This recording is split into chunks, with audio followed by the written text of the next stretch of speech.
The night Cadric Thornwood walked into the Grand Council chamber, 3 ministers fainted before he reached his seat. Not from fear of violence, but from the weight of realization that the man they had spent 2 years trying to destroy now held every single one of their futures in his scarred hands. Power does not announce itself with trumpets. It enters a room like winter, and suddenly everyone remembers they are mortal. This is a story about what happens when a kingdom tries to break a man who refuses to stay broken. About the kind of love that does not heal wounds but cauterizes them. About a woman who stopped waiting for rescue and became the storm herself. Stay until the end, because the truth about power is never what you expect, and neither is the price of keeping it. The rain came down like punishment the night Lady Seraphina Vale ran. Not the gentle kind that waters gardens or cleanses streets. This was the rain that turns roads into rivers and makes lanterns flicker like dying stars. It hammered against the stone walls of Ravenshade Manor with enough force to drown out screaming, which was convenient because behind those walls, Seraphina's stepmother was doing plenty of that. Lady Morwen Vale stood in the entrance hall surrounded by servants and guards, her silk gown dripping with the kind of rage that comes from losing control of a game she thought she had already won. Her face, beautiful in the way expensive things are beautiful, twisted into something uglier than any honest brutality. You ungrateful little wretch, after everything I have done for this family. Seraphina did not answer. Her fingers clutched a leather satchel containing the only things worth saving from 18 years of living in that house.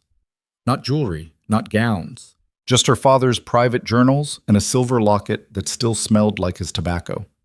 The bruises on her wrists, fresh from Morwen's grip 3 hours earlier, throbbed beneath her gloves. You think you can just walk away from this marriage? From Lord Marrow?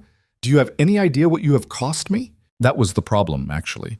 Seraphina knew exactly what she had cost Morwen. She had started figuring it out 6 months after her father died, when the estate ledgers stopped making sense. When servants began disappearing without notice.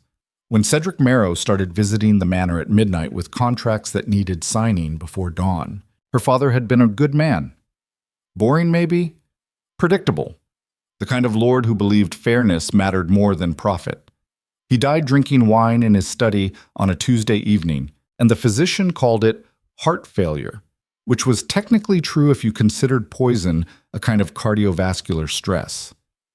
Seraphina had not been able to prove it then. She could not prove it now. But she knew. She also knew that if she married Cedric Marrow tomorrow, as planned, she would end up exactly like her father. Dead in a study. Dead in a garden. Dead somewhere convenient and quiet, where inheritances transferred smoothly and no one asked difficult questions. So she ran. The front door stood 10 feet away. Beyond it, rain and darkness, and a world that did not care whether noble daughters lived or died. Seraphina had no plan beyond reaching the main road, no allies beyond hope, no weapon except the absolute certainty that dying in a ditch was preferable to dying in Morwen's house. She took 1 step toward the door. Morwen's hand cracked across her face, hard enough to split her lip. You are not leaving. You are getting married tomorrow, and you are signing over your father's estate, and then you are going to smile while you do it. Blood filled Seraphina's mouth, copper and salt and the taste of every mistake that had led to this moment. She should have run sooner, should have been smarter, should have been someone else entirely, but she was still standing. That had to count for something. She spat blood onto Morwen's expensive rug and smiled with red teeth. Go to hell. The slap came again, harder this time. Seraphina's vision blurred. Someone grabbed her arms from behind, a guard, probably, or one of the servants Morwen had bought with promises of stability in uncertain times. It did not matter. They were pulling her toward the stairs, toward the locked bedroom where brides-to-be spent their final night before wedding days they did not choose. Then the front door exploded inward. Not broke, not opened. Exploded. The oak frame splintered like kindling as 2 men in black uniforms stepped through the rain into Ravenshade Manor's entrance hall. They moved with the kind of precision that comes from military training and absolute confidence in violence. Silver thread marked their coats. The crest of House Dawncroft gleamed on their shoulders like a promise of ruin. Behind them, filling the doorway with presence before body, came Duke Cadric Thornwood himself. Seraphina had never seen him before. No one from Valbrook's minor nobility moved in circles that close to Blackthorn Dominion's ruler. But she knew him the way everyone knew him, through reputation, through fear, through stories parents told children about what happened to people who crossed the Iron Duke. He was taller than she expected, broader, the kind of physicality that came from actually wearing armor and swinging swords instead of just owning them. His coat was black wool and silver buttons, expensive but practical, tailored to move rather than impress. Dark hair fell just past his collar, wet from rain. A scar ran from his left temple to his jaw, old and white and earned. But it was his eyes that made servants step backward and guards forget their training. Gray like winter storms, empty of mercy. Full of the kind of calculation that measured people by their usefulness and discarded them accordingly. Those eyes swept the entrance hall, cataloged everything worth noting, and dismissed most of it as irrelevant within 3 seconds. Then they found Serafina. Blood on her mouth, bruises showing beneath torn sleeves, held between guards like property being inventoried before sale. Something shifted in Carriage's expression. Not softness. The Iron Duke did not do soft. But a decision formed behind those storm-gray eyes, and Serafina realized with absolute clarity that whatever happened next, it would not be what anyone in this room expected. Carriage looked at Morwen Vale with the same expression men used for examining broken tools. "You are Lady Morwen Vale." It was not a question. Morwen lifted her chin anyway, summoning dignity the way drowning people summon air. "I am. And you are trespassing on private property, Your Grace. Whatever business you have, it can wait until morning." Carriage walked forward, not fast, not slow, just inevitable, like weather. His soldiers flanked him perfectly, hands resting on sword hilts. "No, it cannot." He stopped 5 feet from Morwen, close enough that she had to look up to meet his eyes, close enough that everyone in the room could feel the threat radiating off him like heat from a forge. "You have something that belongs to me." Morwen's face went pale beneath expensive cosmetics. Her fingers twisted together, nails digging into skin. "I do not understand, Your Grace. Everything in this house belongs to the Vale estate. I am its legal administrator following my husband's death." Carriage's expression did not change, but something in the air shifted anyway, colder, sharper. "You misunderstand. I am not here to negotiate." He turned to Serafina, looked at her the way generals looked at battlefields before deciding which hills were worth dying for. His gaze caught on the blood at her mouth, the bruises, the way she held herself like something half-broken but still refusing to shatter. When he spoke again, his voice carried the weight of absolute authority. "Let her go." The guards holding Serafina froze.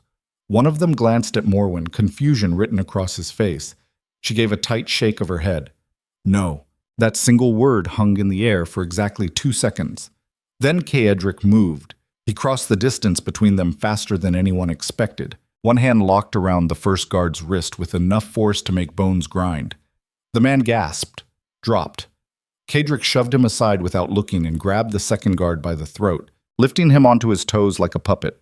I do not repeat myself. He released the guard, who collapsed choking. Serafina stumbled forward, legs shaking, suddenly free and terrified and completely uncertain what was happening. Morwen's voice climbed into panic. "You cannot just take her. She is my stepdaughter. She has obligations, contracts. Lord Marrow expects—" Carriage turned on her with something very close to contempt. "Lord Marrow can take his expectations and choke on them. Your stepdaughter is coming with me. If you have complaints, file them with the royal court. If you have threats, deliver them in person." He gestured toward the door. One of his soldiers produced a heavy cloak and wrapped it around Serafina's shoulders. She stood frozen, mind racing through possibilities and finding nothing that made sense. Why would the Duke of Blackthorn Dominion come to Ravenshade Manor in the middle of the night? Why would he care about a minor noble daughter trapped in a bad marriage arrangement? What possible interest could she serve? Carriage answered the question before she asked it. "Your father wrote to me 3 months before he died, asked me to intervene if anything happened to him. Took me time to verify the information, but I do not ignore debts." Serafina's breath caught. Her father had known, had suspected, had tried to protect her even from the grave. Morwen stepped forward, voice shrill. "That letter is not legally binding. You have no claim to this girl, no authority to remove her from my household. If you take her, I will report you to the crown for kidnapping." Carriage smiled. It was the most dangerous expression Serafina had ever seen on a human face. "Please do." I would enjoy explaining to His Majesty exactly why a minor nobleman's widow is so desperate to force a girl into marriage with a known criminal 3 days after poisoning her husband. The room went silent. Morwen's face drained of all remaining color. Her mouth opened, closed. No sound emerged. Cadric turned back to Seraphina and held out one gloved hand. You can stay here and marry Lord Marrow tomorrow. Or you can come with me to Blackthorn Castle and survive long enough to destroy the people who killed your father. Your choice. Seraphina looked at his hand, at his face, at the soldiers waiting by the door and the wreckage of the entrance hall, and the stepmother who had spent months planning her death. She thought about her father's journals hidden in her satchel, about the coded ledgers and the suspicious deaths, and the web of corruption that had consumed Ravenshade Manor from the inside out. She thought about dying quietly or dying loud. Then she put her hand in Cadric's and felt his fingers close around hers with the certainty of iron gates slamming shut. Not rescue. Possession. The carriage waiting outside bore the Danecroft crest in polished silver, black horses stamped in the rain. Inside, velvet seats and oil lamps and the kind of luxury that reminded passengers exactly how much power the Duke commanded. Seraphina climbed in with rain soaking through her cloak and terror singing through her veins. Cadric followed, settling across from her with the ease of someone who owned every space he occupied. One of his soldiers closed the door. The carriage lurched forward. Through the window, Seraphina watched Ravenshade Manor disappear into darkness and storm. Watched Morwen standing frozen in the doorway like a statue of fury and ruined plans. The rain swallowed everything. Cadric said nothing for the first mile. Just watched her with those winter storm eyes while Seraphina tried to stop shaking and failed. She pressed her back against the velvet seat and fought the urge to jump out of a moving carriage, which was stupid, but felt less stupid than sitting across from a man who could destroy kingdoms if he felt like it. Finally, she found her voice. Why did you really come for me? Cadric tilted his head slightly. Not surprised, just recalculation. I told you. Your father wrote to me. Seraphina shook her head. My father was a minor lord with a failing estate. You are the Duke of Blackthorn Dominion. You do not waste time on charity cases. Something that might have been approval flickered across Cadric's face. You are right. I do not. Then why? Because your father discovered something that I need. And because Lady Morwen Vale is not acting alone. Seraphina's stomach dropped. What do you mean? Cadric leaned forward. The lamplight caught the scar on his face, made it look freshly carved. Morwen has ties to a network of nobles who specialize in exactly what she tried to do to you. They target widows and heirs, forge documents, arrange convenient marriages and even more convenient deaths. Then they absorb estates into their holdings and move on to the next target. How many? At least 7 families in the last 3 years. Maybe more. Your father was investigating them before he died. He sent me partial evidence, but not enough to move against them openly. Seraphina felt sick. So you're using me as bait. Cadric did not flinch. I am using you as leverage. There is a difference. Morwen will panic now, make mistakes. Reach out to her co-conspirators for help. When she does, I will know exactly who they are. And if they kill me first, then I will kill them afterward. Either way, the network falls. Seraphina stared at him, at the brutal honesty in his voice, at the complete absence of apology for treating her life like a chess piece on a board only he could see. She should have been terrified. She was terrified. But underneath the fear ran something else, something sharp and hungry and tired of being helpless. I want them destroyed. Cadric smiled again. Still dangerous, but different now. Good. So do I. The carriage rolled through darkness for hours. Rain battered the roof. Thunder rumbled like distant artillery. Seraphina watched the landscape change from farms to forests to mountains, each mile taking her further from everything she had known and closer to something she could not predict. Cadric spent most of the journey reading documents by lamplight, military reports, financial ledgers, intelligence briefs, the kind of paperwork that kept empires running. He worked with the focus of someone who understood that power required maintenance, that kingdoms did not run themselves, that fear was a tool that needed sharpening. Once, Seraphina asked him why he had not just married someone politically useful. He looked up from his papers with an expression somewhere between amusement and contempt. I did. She poisoned my wine 2 years into the marriage. Survived, obviously. Had her executed. Learned my lesson about trusting people who want things from me. That is horrifying. That is reality. Love is a luxury for people who can afford vulnerability. I cannot. Serafina thought about that for a while, about what it meant to be so powerful that intimacy became a weapon, about what it costs to trust no one. Do you regret it? The execution? Kedrick returned to his documents. No. They reached Blackthorn Castle as dawn broke gray and cold over the northern mountains. The fortress rose from the cliffs like something carved by giants and abandoned to human ambition. Black stone towers, iron gates thick as grown men, walls built to withstand sieges from armies that no longer existed but might someday return. Inside, the castle managed to be both magnificent and oppressive. Gold-lit halls stretched for miles. Tapestries depicted battles won and enemies broken. Servants moved with silent efficiency, eyes downcast, aware that mistakes here did not earn second chances. Kedrick led Serafina through corridors that smelled of beeswax and authority until they reached a suite of rooms overlooking the eastern mountains. 3 chambers, a fireplace big enough to stand inside, furniture that cost more than Ravenshade Manor's annual income. He stopped at the door. These are yours. Food will be brought. Clothing provided. You will not leave the castle grounds without escort. If you try, my guards will stop you. Politely at first, Serafina turned to face him. Am I a guest or a prisoner? Kedrick considered the question with the seriousness it deserved. Both. You are safer here than anywhere else in the kingdom, but you are also leverage against people who will try very hard to kill you.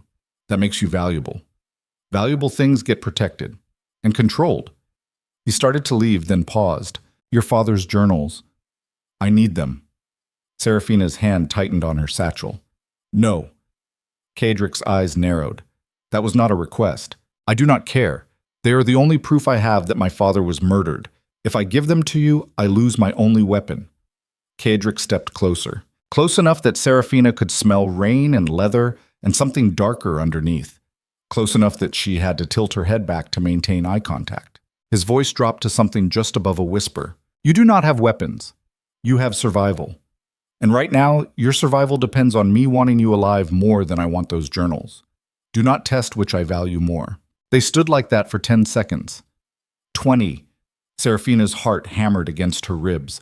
Every instinct screamed at her to back down, to submit, to hand over the journals and hope he kept his word about protection. Instead, she lifted her chin and met his gaze without blinking. If you take them by force, I will find a way to destroy any evidence they contain before you can use it. If you want my cooperation, you will treat me like an ally instead of a prisoner. Something shifted in Kedrick's expression. Surprise, maybe. Or recognition. The look someone gives when they realize the thing they thought was prey might actually have teeth. He stepped back. Tomorrow morning, my study. Bring the journals. We will go through them together. Then he left, and Serafina stood alone in rooms filled with luxury and understood with perfect clarity that she had just gambled her life on convincing the most dangerous man in the kingdom that she was worth more alive than dead. She collapsed onto the bed and did not stop shaking until dawn turned to morning and someone knocked with breakfast. The next 2 weeks were education in what power actually looked like when you stood close enough to touch it. Kedrick ran Blackthorn Dominion the way generals ran campaigns. Every decision calculated, every resource allocated, every person measured by their utility and discarded when they failed to provide it. He held council meetings at dawn where ministers presented problems, and he delivered solutions with the finality of executed verdicts. He reviewed military reports while eating lunch.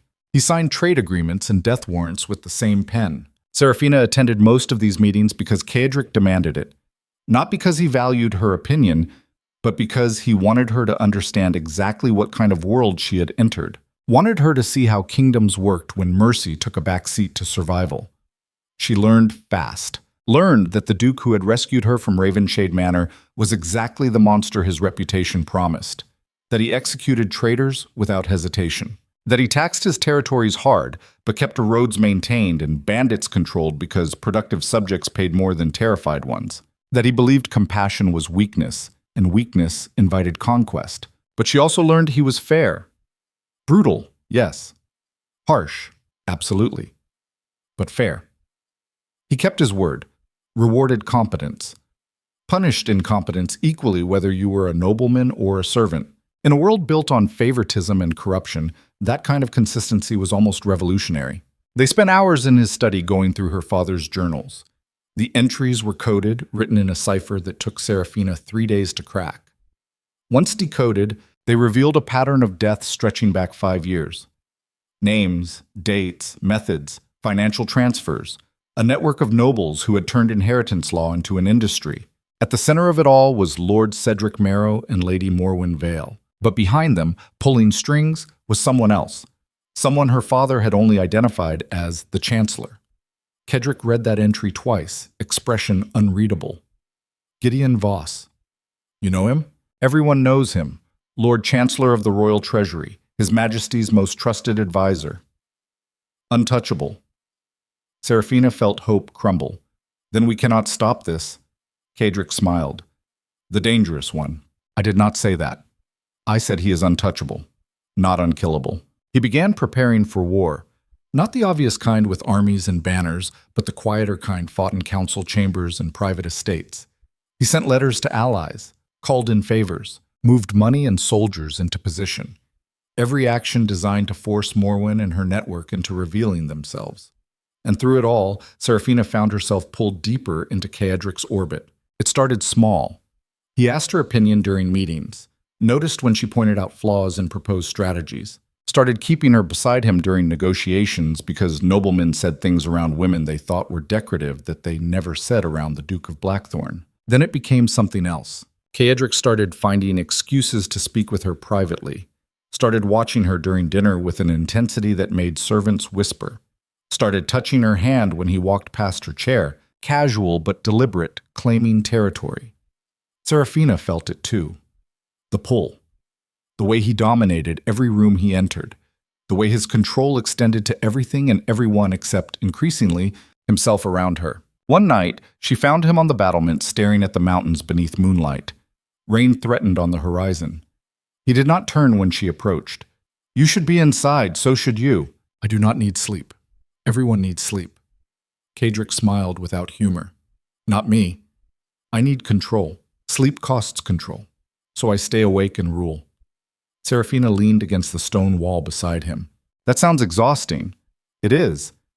But exhaustion is preferable to weakness.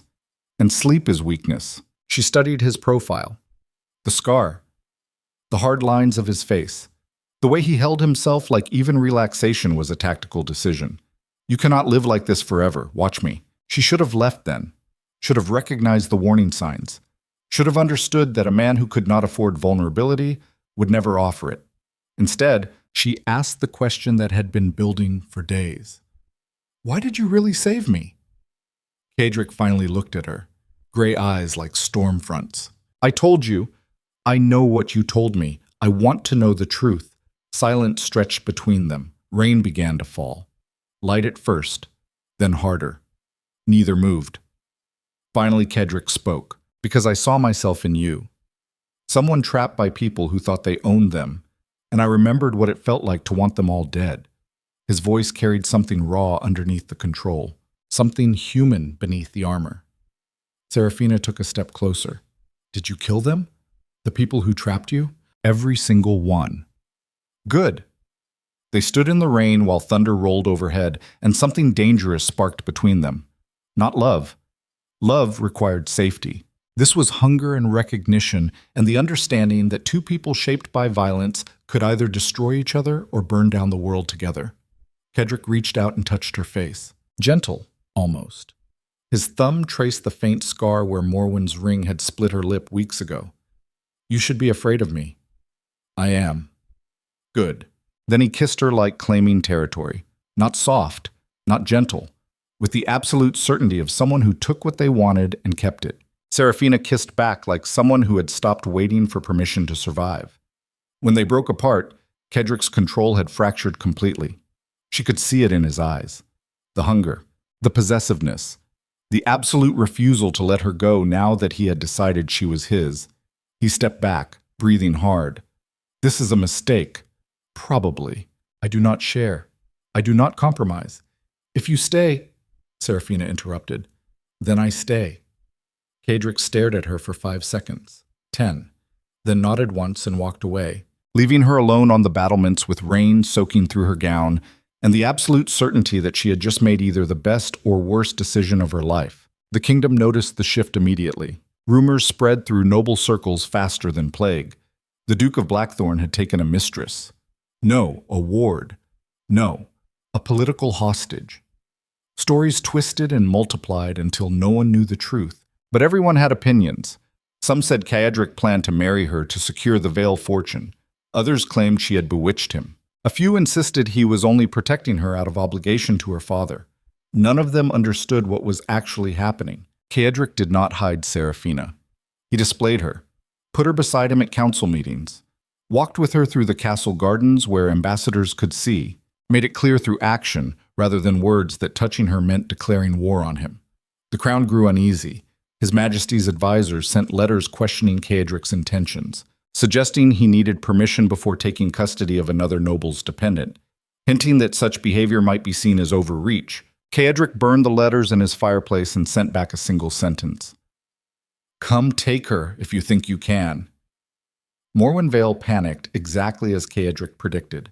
She reached out to allies, called in favors, accelerated plans that should have taken months.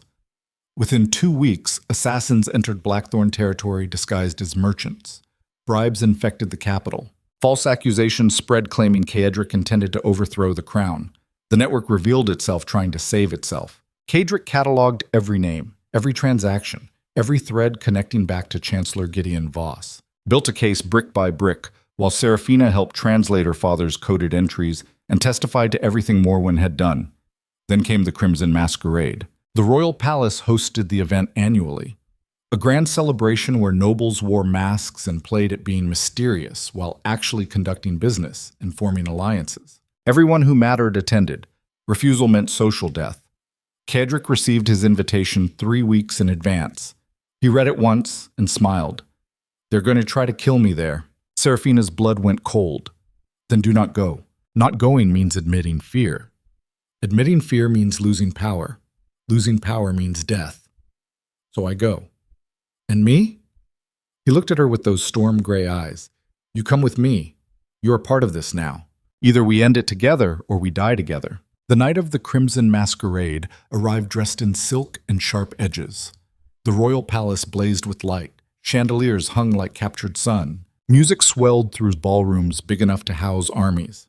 Nobles wore masks of gold and silver and precious stones, hiding faces everyone already knew. Seraphina wore deep red velvet and a black mask that covered half her face.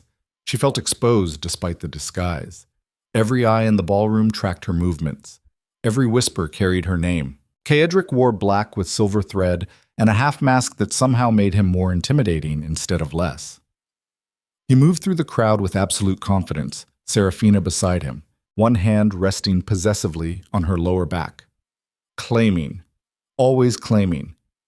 They had been in the ballroom for less than an hour when Morwen Vale appeared. She wore white, wore pearls, wore the mask of respectability over corruption.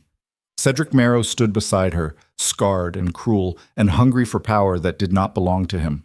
Behind them, barely visible in the crowd, stood royal guards wearing the wrong uniforms. Cadric saw it instantly. His hand tightened on Seraphina's back. "Stay close to me. When this starts, do not run. Running makes you pray." "What is going to start?" Then Morwen's voice cut through the music. "Your Grace, how kind of you to join us tonight." She crossed the ballroom with Marrow in her wake. Nobles parted like water. The music did not stop, but it softened. Everyone sensed blood in the air. Cadric turned to face her with perfect calm. "Lady Morwen." "Lord Marrow, I see you brought friends." Morwen smiled, beautiful and poisonous.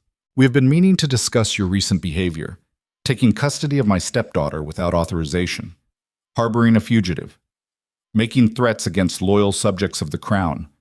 Making done." Cadric's expression did not flicker. "I made no threats. I gave facts.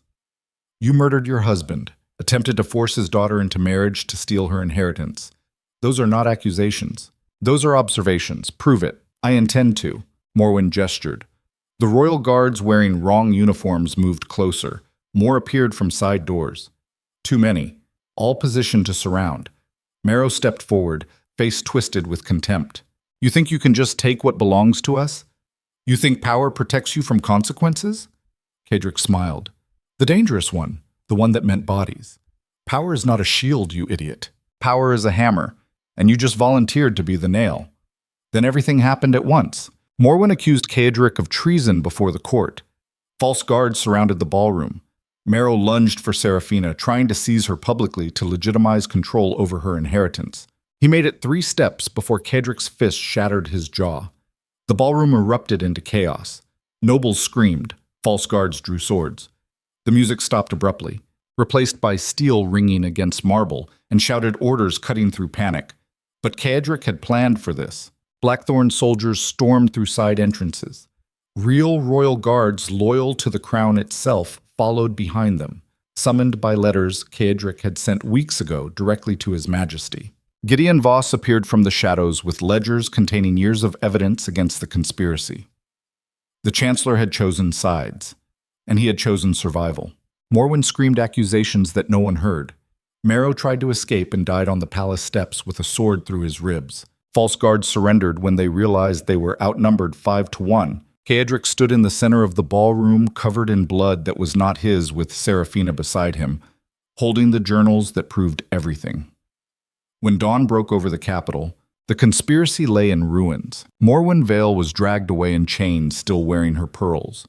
Her co-conspirators lost estates, titles, and bloodlines. Corrupt ministers fled the kingdom or begged for mercy that did not come.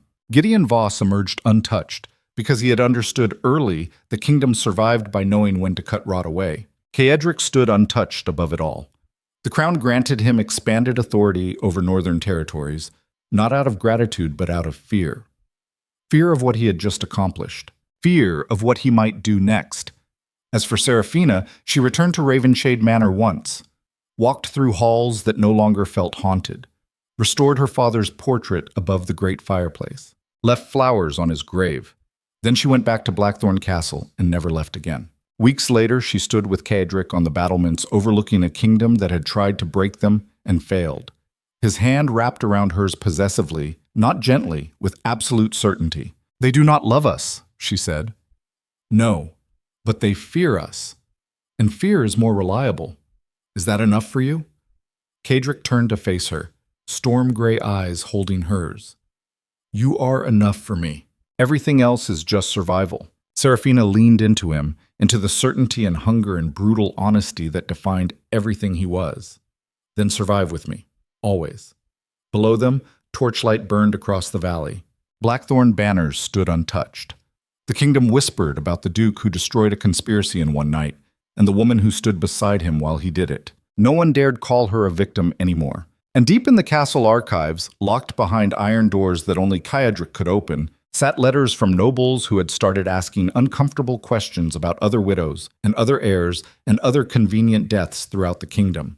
The conspiracy had fallen, but Seraphina discovered something far worse. Hidden in her father's final journal entry, written in cipher so complex it took her months to decode, was a list of names.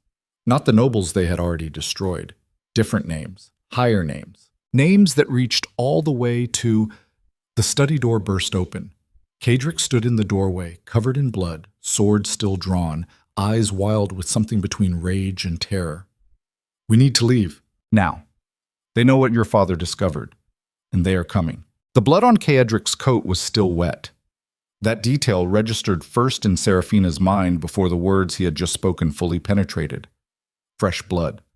Arterial spray across his shoulder. Sword drawn and dripping, eyes carrying the kind of terror that the Iron Duke was not supposed to feel. "They know what your father discovered." Seraphina stood frozen in the archive with her father's decoded journal still open on the desk. The list of names burned into her vision, names she recognized. Names that should not have been connected to Morwen's conspiracy because they existed on a different level entirely. Names that belonged to people who did not dirty their hands with inheritance fraud and poisoned wine. Names that ruled kingdoms instead of stealing from them. How did they find out? Kadric crossed the room in 3 strides and grabbed her arm. Not rough, not gentle, just absolute. Does not matter. We have 5 minutes before this castle is surrounded. Maybe less. Take only what you cannot replace. Seraphina's hands moved on instinct. Grabbed the journal, grabbed her father's locket, grabbed nothing else because nothing else mattered when measured against survival. They ran, not through the main corridors where servants might see and report, not through the grand halls where assassins would be waiting. Cadric led her through passages she had not known existed, hidden doors behind tapestries, stairs carved into stone walls, routes designed for escape that every fortress kept secret until the moment they became necessary. Behind them, sounds of violence echoed through Blackthorn Castle, shouting, steel on steel, something heavy crashing. The organized chaos of soldiers fighting soldiers, which meant the enemy had not sent assassins this time. They had sent an army. How many? Seraphina gasped the question while running downstairs that spiraled into darkness. Enough! That was not an answer. Cadric did not elaborate, just kept moving with the kind of speed that came from knowing exactly how close death was and refusing to let it catch up. They emerged in the stables. Horses stamped and whinnied, sensing the panic bleeding through stone walls. Two of Cadric's personal guards waited with mounts already saddled. Young men, loyal, the kind who followed orders even when orders meant probable death. Cadric swung onto his horse and pulled Seraphina up behind him in one motion. She wrapped her arms around his waist and felt the tension in his body. Not fear exactly. Calculation running at maximum speed, every possibility being weighed and measured and most of them coming up short. North Gate, fast, no stops. The guards nodded and spurred their horses. They exploded out of the stables into moonlight and chaos. Blackthorn Castle was burning. Not everywhere. Not yet. But fires bloomed from eastern towers where attackers had breached defenses. Smoke rose black against stars. In the courtyard, soldiers fought in clusters. Some wore blackthorn colors. Others wore no colors at all, just dark uniforms designed to kill without identification. Cadric's horse leaped over a fallen body. Seraphina glimpsed the face. One of the servants who brought breakfast. Dead now, eyes still open, blood pooling. She tightened her grip on Cadric and focused on not falling because falling meant dying, and she had not survived this long to die on cobblestones in a courtyard she had walked through yesterday, thinking about which dress to wear to dinner. They hit the north gate at full gallop. The guards there hesitated exactly 1 second before recognizing their duke and throwing the gates wide. Smart.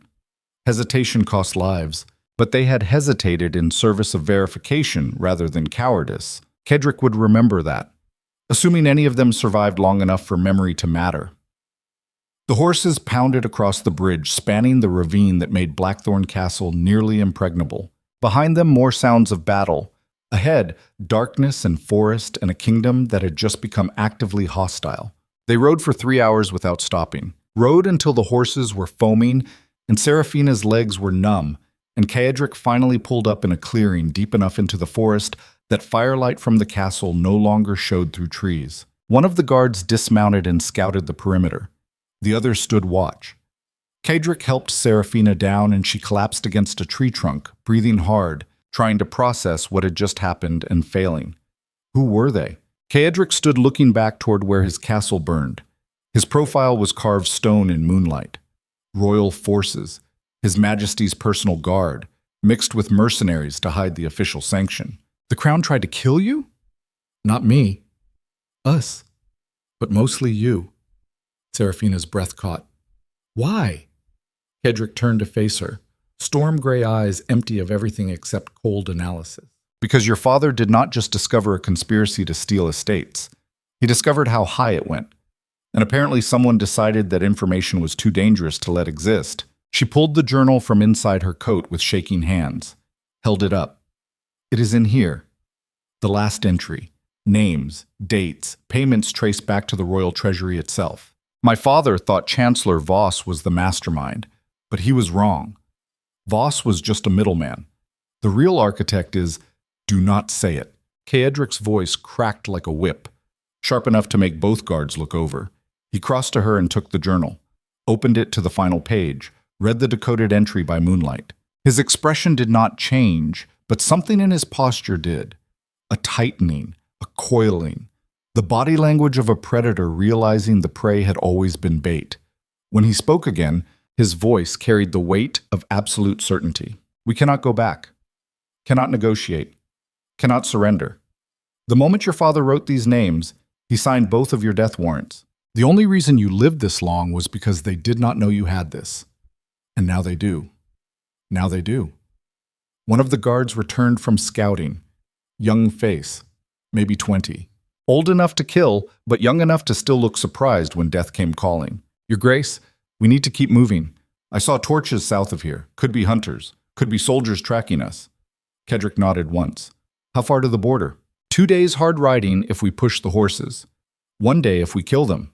We push, but we do not kill. Dead horses leave trails. Where's the nearest safe house? Dalcroft, 6 hours north. But Your Grace, if they tracked us this far... Then Dalcroft is already compromised. We go to ground instead. Find a village. Buy silence. Disappear until I can figure out who I still trust. You trust no one, Seraphina said quietly. Kedrick looked at her, almost smiled. I trust you. Everyone else is a question mark. They mounted again and rode through darkness, this time slower, conserving the horses, moving through trees instead of on roads.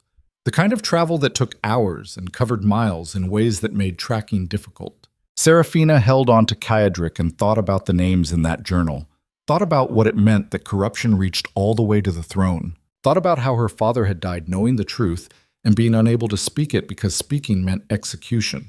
She also thought about how Carriage had just thrown away his castle and his power and possibly his life to protect her. Not because she was valuable, not because she was leverage, because somewhere between Ravenshade Manor and Burning Towers, she had become something he could not afford to lose. That should have been romantic, should have felt like love. Instead, it felt like being claimed by a wildfire, beautiful and deadly and impossible to escape even if she wanted to. They reached a village called Thornwick 2 hours before dawn. Small, poor, the kind of place where nobles passed through but never stayed because there was nothing worth staying for.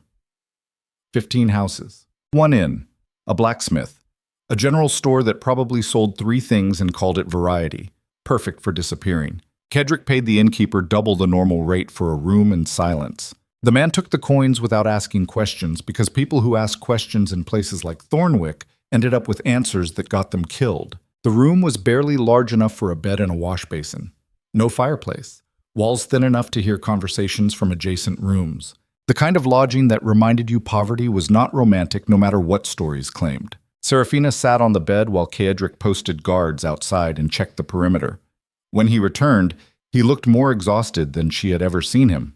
Not physically. The Iron Duke did not do physical exhaustion, but something in his eyes carried weight. He sat beside her without speaking, just sat, existing in proximity to another human being without needing to control or dominate or calculate advantage. For maybe 30 seconds.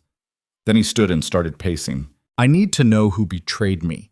Someone told them you had decoded that journal. Someone inside Blackthorn Castle. Someone I trusted. Seraphina watched him move. 3 steps to the wall, turn. 3 steps back. The caged energy of a predator forced into a space too small for hunting. Does it matter now? We escaped. Kedrick stopped pacing and looked at her like she had just suggested the sky was purple. Of course it matters. Betrayal is a wound that festers. If I do not cauterize it, the infection spreads. I need to know who. I need to know why. And then I need to make sure they understand what happens to people who cross me. Even now? Even when we are running for our lives? Especially now. Fear is the only currency that matters when you have lost everything else.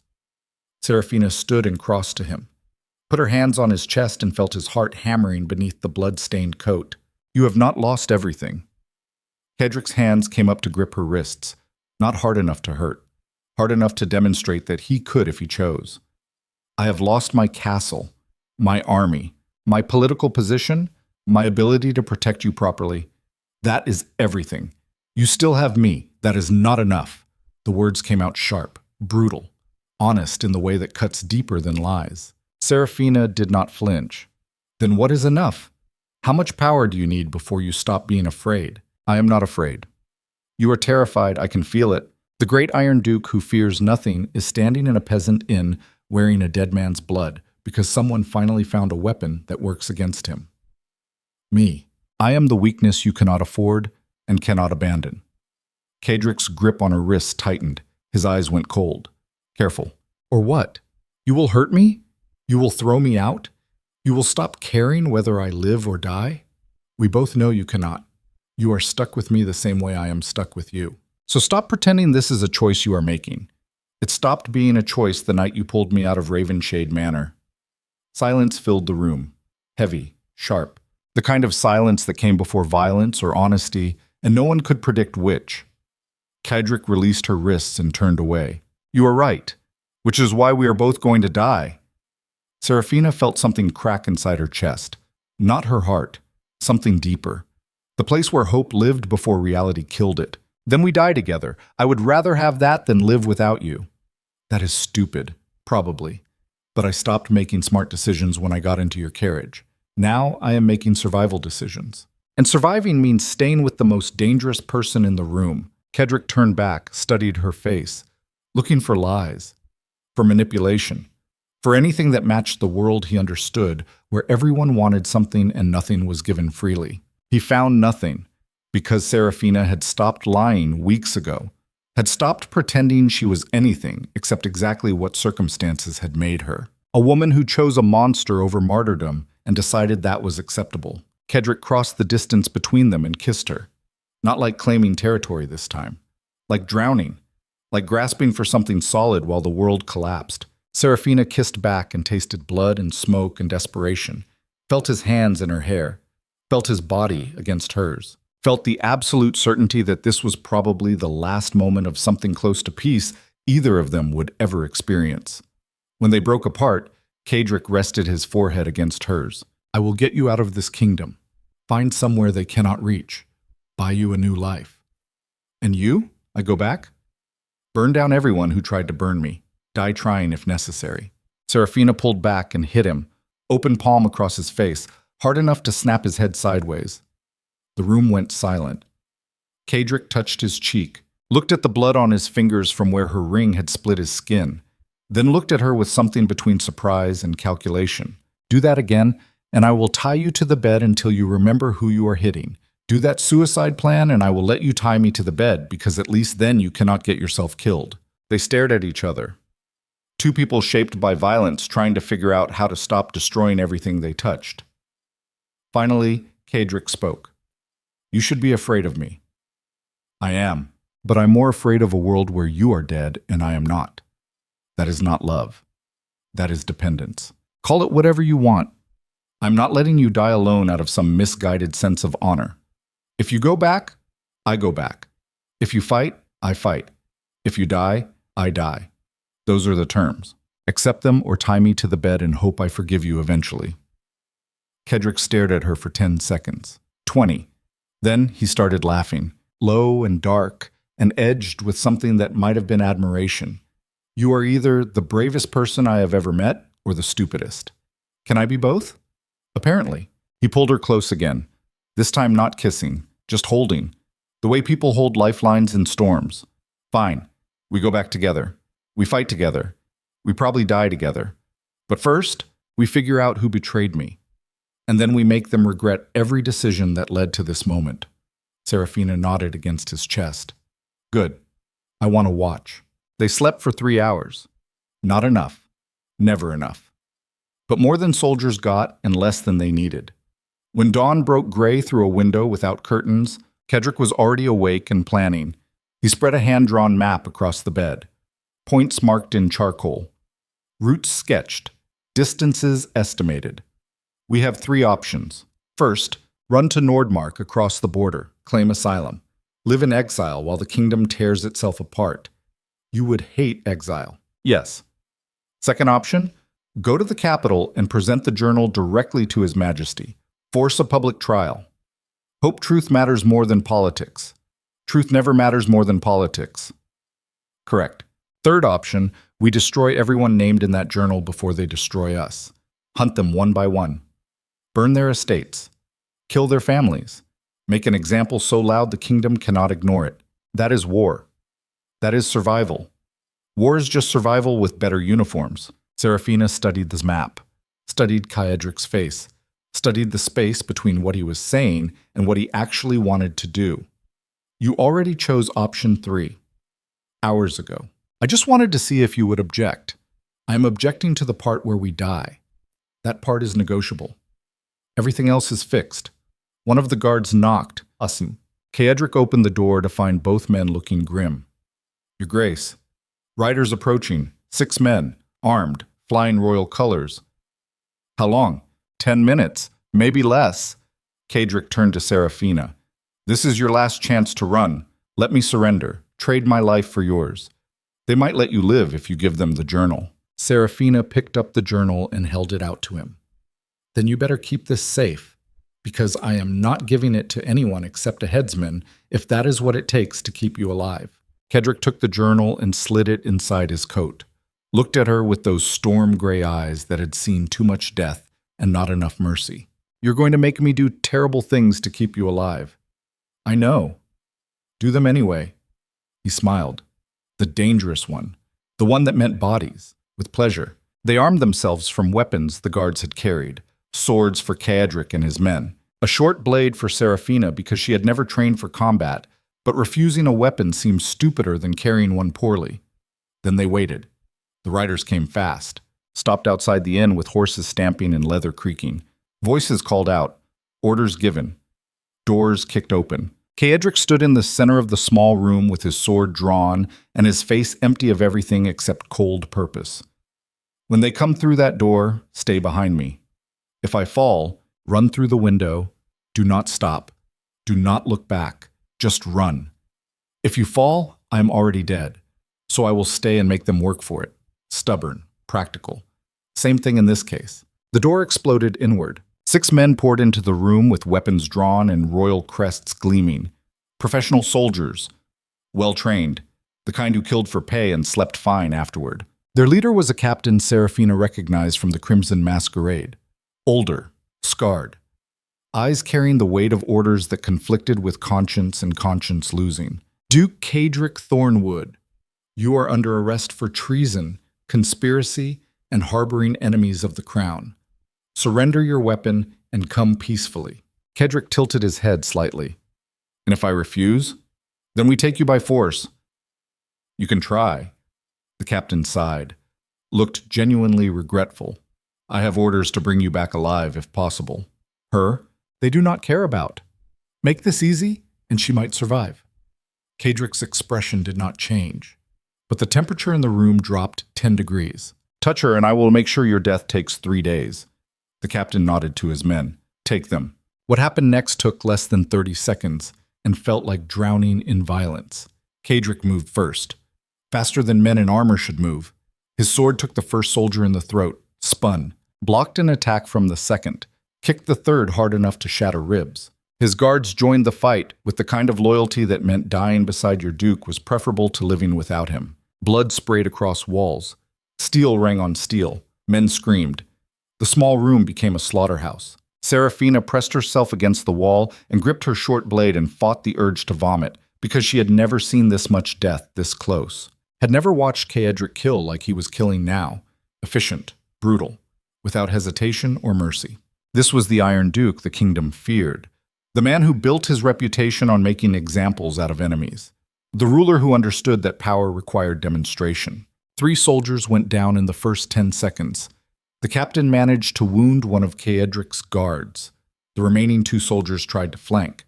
Then one of them grabbed Seraphina, locked an arm around her throat, pressed a blade against her ribs, used her as a shield. Stop, or she dies. Everything froze. Kaedric stood with blood dripping from his sword and death in his eyes. The captain and 1 remaining soldier held their ground. The guard holding Seraphina pressed the blade harder. Drop your weapon. Your Grace? Step back. Let us take you peacefully, and she lives. Kaedric looked at Seraphina, looked at the blade against her ribs, looked at the soldier holding her who thought he had just won. Then he threw his sword, not at the soldier, at Seraphina. She caught it on pure instinct, felt the weight, the balance, the way it wanted to move. The soldier hesitated for exactly 1 second, confused, uncertain whether this was surrender or strategy. Seraphina drove the blade backward through his stomach. He released her with a scream. She spun and pulled the sword free and stumbled away covered in someone else's blood, and shaking so hard her teeth rattled. Cadric was already moving, unarmed now, but using that as a weapon.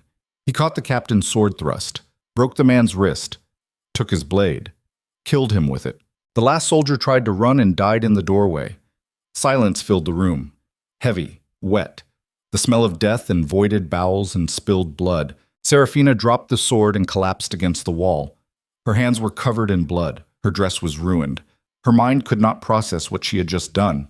Cadric crossed to her and pulled her against his chest, held her while she shook. "You did well. I killed him. He would have killed you. There is no guilt in survival. I can feel it. The blade going in. The way he screamed. That never goes away. You just learn to carry it." One of the guards was dead, the other badly wounded but alive. Cadric knelt beside him and pressed cloth against the wound. "Can you ride?" The guard nodded through gritted teeth. "Good. We leave in 5 minutes. Burn the bodies first. Make sure no one can identify them quickly." The wounded guard dragged himself upright and began the grim work. Cadric turned back to Seraphina. "This is what the rest of our lives looks like. Blood, running, killing anyone who tries to stop us. If you want out, tell me now." Seraphina looked at the bodies, at her hands, at Cadric standing in carnage like he belonged there. She thought about Ravenshade Manor, about her father's murder, about Morwen and Cedric Marrow and every person who had thought she was weak enough to destroy. She was not weak. She was just learning the rules of a game she had been born into but never taught to play. "I want them dead. All of them. Everyone who sent these soldiers, everyone who killed my father, everyone whose name is in that journal. I want them to feel what I'm feeling right now, and I want to be there when it happens." Cadric studied her face, looking for uncertainty, for hesitation, for any sign that she did not understand what she was asking for. He found nothing except determination soaked in blood. "Then that is what we will give them. But understand this. Once we start, we cannot stop, cannot turn back, cannot claim mercy or ignorance. We will be monsters, both of us. The kingdom will hunt us. The crown will want us dead. History will remember us as villains if it remembers us at all. Good. Let them remember. I am tired of being forgotten." Cadric smiled. "The dangerous one. The one that meant war. Then let us burn this kingdom down and see what grows from the ashes." They left Thornwick behind as smoke rose from the inn, rode hard through forest and fields, avoided roads, moved like prey being hunted because that was exactly what they were. But prey that had teeth, prey that had stopped running and started planning. Cadric spent hours going through the journal while they rode, memorizing names, tracing connections, building a mental map of everyone who had profited from corruption that reached the throne. At the top of the list, written in her father's careful hand, was a name that made everything else make terrible sense. Prince Alaric Valacourt, second in line to the throne, known for charm and ambition, unknown for running a conspiracy that had killed dozens and stolen fortunes. Until now. Seraphina read the entry over Cadric's shoulder while their horse picked its way through dense trees. A prince. My father discovered a prince was behind this. Not just behind it, funding it, directing it, using corruption to build a network of nobles loyal to him instead of his brother, preparing for civil war. Her stomach turned. If we expose this, we will either save the kingdom or start a war, possibly both. And if we do nothing, then the prince wins eventually, takes the throne through succession or murder, rules with the same network that killed your father, and we die hunted and forgotten, so we have no choice. Cadric looked at her, storm gray eyes holding hers. We always have choice, but all the choices are terrible, and we have to pick the least terrible option. That is what power actually means, choosing which nightmare to endure. Then I choose the nightmare where we fight back. Good.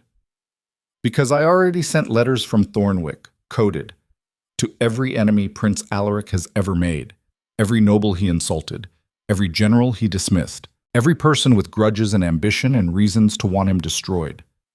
When? Before we burned the inn, while you were washing blood off your hands. Seraphina stared at him, at the calculation, at the way he had been planning war while she had been processing trauma. You never stopped thinking. Neither can you, not anymore. This is survival now. Every moment, every decision, one mistake and we both die. She nodded, accepted it. Let the weight of that reality settle into her bones. They rode through the night and the next day and the day after that, moving in patterns designed to confuse trackers. Sleeping in shifts, eating cold food because fires drew attention. On the third day, they reached the estate of Lord Hadrian Croft. Minor nobility, ambitious. Exactly the kind of person who would harbor fugitives if it meant gaining advantage over a prince. Cedric approached the manor alone while Seraphina and the wounded guard waited in trees nearby. Knocked on the door. Spoke with whoever answered, disappeared inside.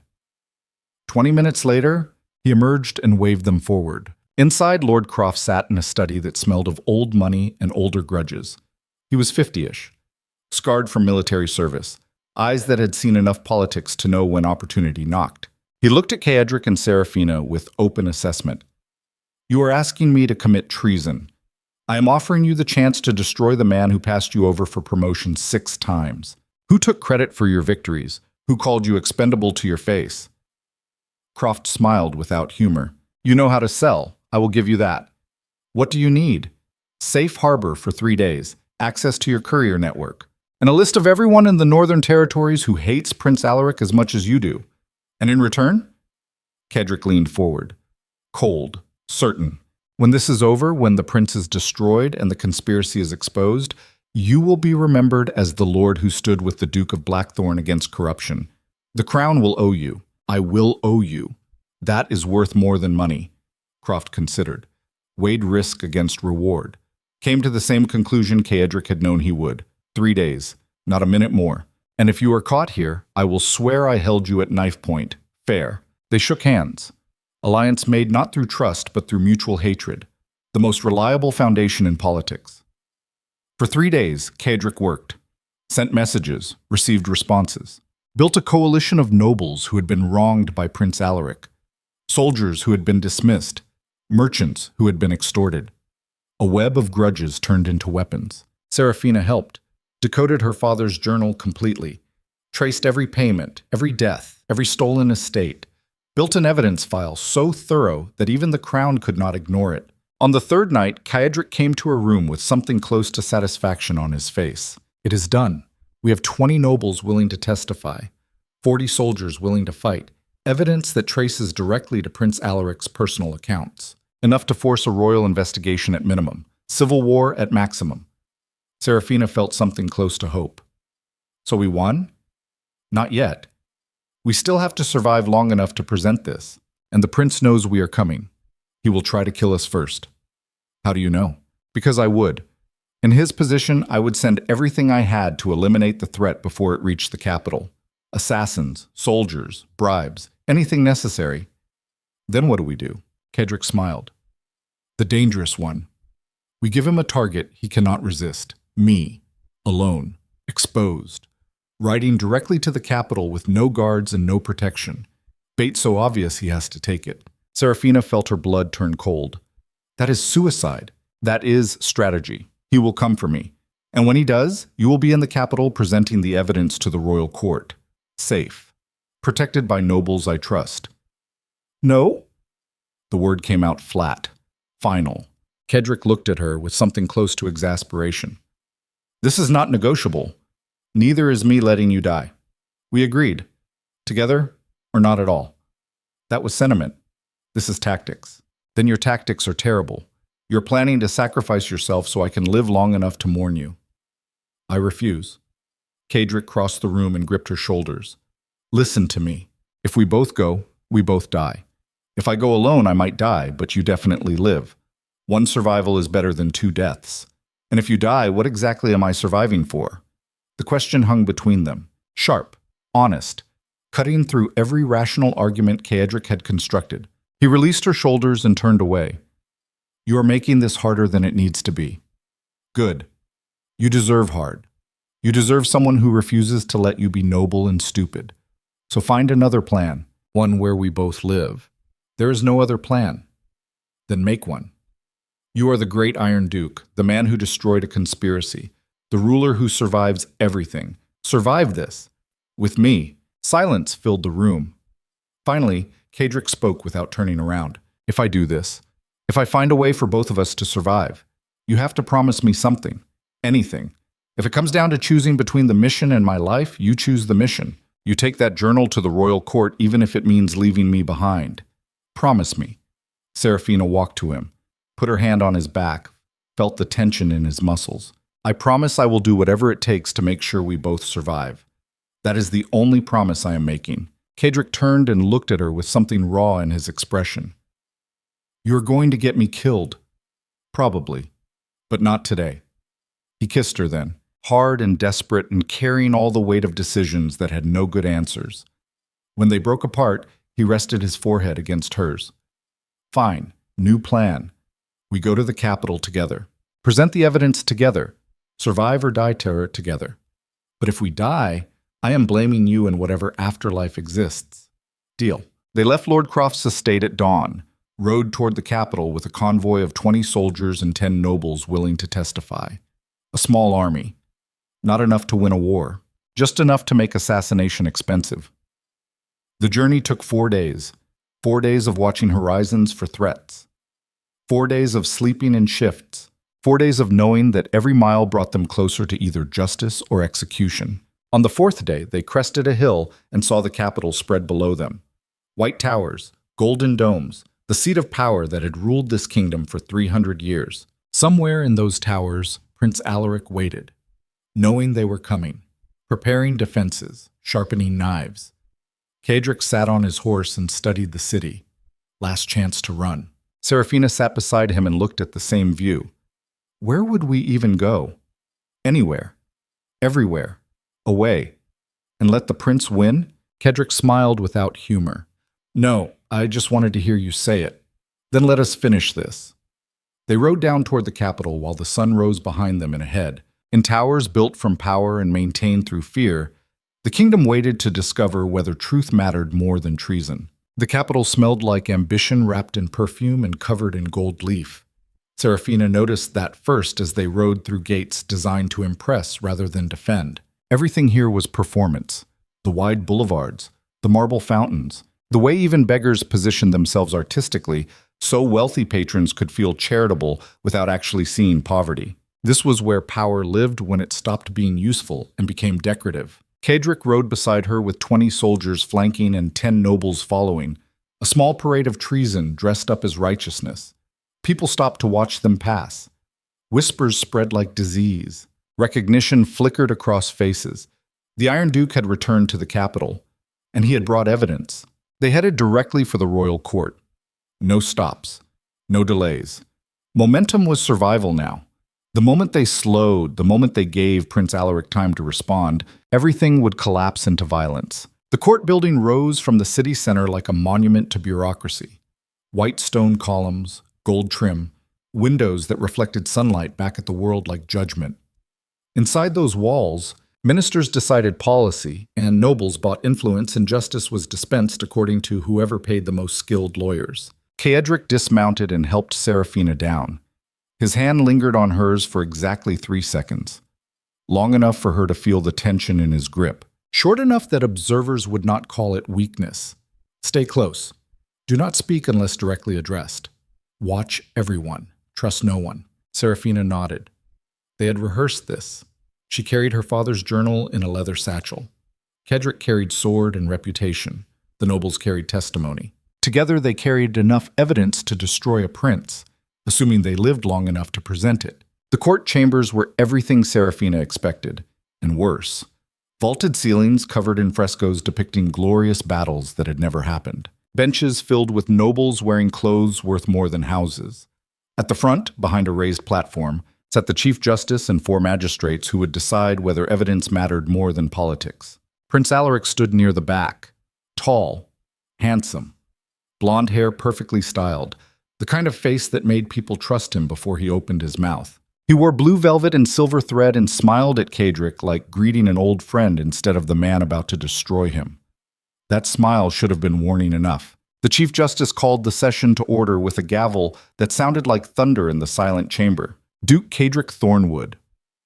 You stand accused of treason, abandoning your post during an attack on Blackthorn Castle, and conspiring against the crown. How do you plead? Cadric stepped forward. No hesitation, no fear, just cold purpose. Not guilty. I am here to present evidence of actual treason. Evidence that reaches the highest levels of nobility and implicates Prince Alaric Valacourt in conspiracy, murder, and corruption spanning 5 years. The chamber erupted, nobles shouting, magistrates demanding order, the Chief Justice hammering his gavel until silence returned like water draining from a wound. Those are serious accusations. Your Grace, I hope you have proof to match. Cadric gestured to Serafina. She stepped forward and placed her father's journal on the evidence table, opened it to the decoded pages, began reading names and dates and financial transfers that connected Morwen Vale to Cedric Marrow to a network of nobles all receiving payments from accounts controlled by Prince Alaric. Her voice carried through the chamber, steady, clear, each word a nail in the conspiracy's coffin. The nobles Cadric had brought testified next. One by one they stood and described how the prince had approached them, offered them wealth in exchange for loyalty, promised them positions in a new government when his brother died and the throne became available through succession or assistance.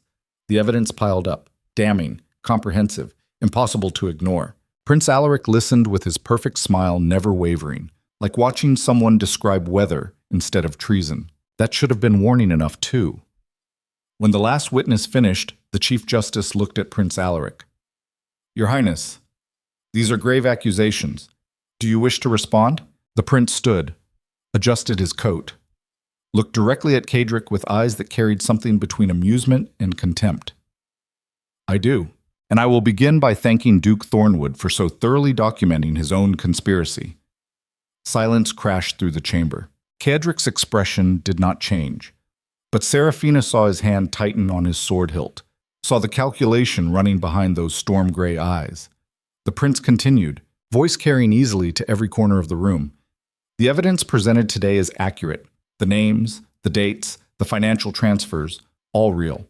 But the Duke has made one critical error. He assumed I was the source of those payments.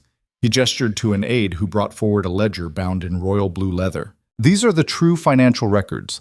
They show that every payment attributed to me actually originated from an account controlled by Duke Thornwood himself. He has been running this conspiracy for years, using my name, forging documents, building a network designed to frame me for his crimes. Serafina felt the floor drop out from underneath her. No, that was impossible. Her father's journal was real. The cipher was real. The evidence was... The prince smiled at her, gentle, almost pitying. Lady Serafina, I am truly sorry you were caught up in this. Your father discovered the Duke's conspiracy and was murdered for it. The Duke then manipulated you into believing I was responsible, used your grief as a weapon, turned you into an accomplice. Serafina opened her mouth to object, to scream, to call him a liar. But the Chief Justice was already examining the blue ledger, already comparing entries, already seeing whatever forgery the prince had constructed to match the real evidence perfectly, except for one critical detail. The source of the payments. Cadric stepped forward, voice like winter. Those records are fabricated. The prince shook his head sadly. Of course you would say that. Just as you said Morwen Vale was the conspirator, when in reality, she was your partner. Just as you claimed Chancellor Voss was involved when he was actually investigating you. He turned to address the chamber. Duke Thornwood is brilliant, ruthless, capable of destroying anyone who threatens him. He saw my brother's trust in me as a weakness to exploit, planned to frame me for treason, take control of the northern territories, eventually march on the capital itself. More nobles entered the chamber, royal guards, ministers, all carrying documents, all testifying to the prince's version of events, all describing how Cadric had manipulated evidence and murdered witnesses and built a case designed to destroy the one person standing between him and greater power. The trap closed with mechanical precision. Every piece of evidence Cadric had gathered became a weapon against him. Every witness he brought became proof of conspiracy. Every document Serafina's father had created became exhibit material in a treason trial that was going to end exactly one way, with executions. Cadric said nothing, did not argue, did not defend, just stood in the center of the chamber while the kingdom he had tried to save turned on him like a starving dog. Serafina felt panic claw up her throat. This could not be happening. They had proof. They had witnesses. They had nothing. They had nothing except evidence that had been twisted into a noose. The Chief Justice stood. Duke Cadric Thornwood, based on the evidence presented, I am ordering your immediate arrest pending formal trial. You will be held in the Capitol Prison. Your assets are frozen, your titles are suspended. Royal Guards will escort you to custody. Cadric finally spoke. Cold. Calm. And Lady Seraphina? The Chief Justice looked at her with something approaching sympathy. Lady Seraphina appears to be a victim rather than a conspirator. She will be released into the custody of Prince Alaric for her own protection until this matter is resolved. Seraphina felt ice flood her veins. No, I stay with Cadric. That is not possible. Then arrest me too. I am his accomplice. I helped gather evidence. I testified. If he is guilty, so am I. The Chief Justice shook his head. You were manipulated, coerced, not responsible for your actions under duress. The court shows mercy in cases such as yours. Mercy. The word tasted like ashes. Royal Guards moved forward to take Cadric into custody. 20 men, armed, professional. The kind who followed orders without question because questions got you discharged or killed. Cadric looked at Seraphina one last time. Storm gray eyes carrying something she had never seen there before. Resignation. He had known this was possible, had planned for contingencies, had prepared for failure, but he had not prepared for this. For betrayal so complete that truth itself became weaponized. The guards took his sword, bound his hands, led him toward the door.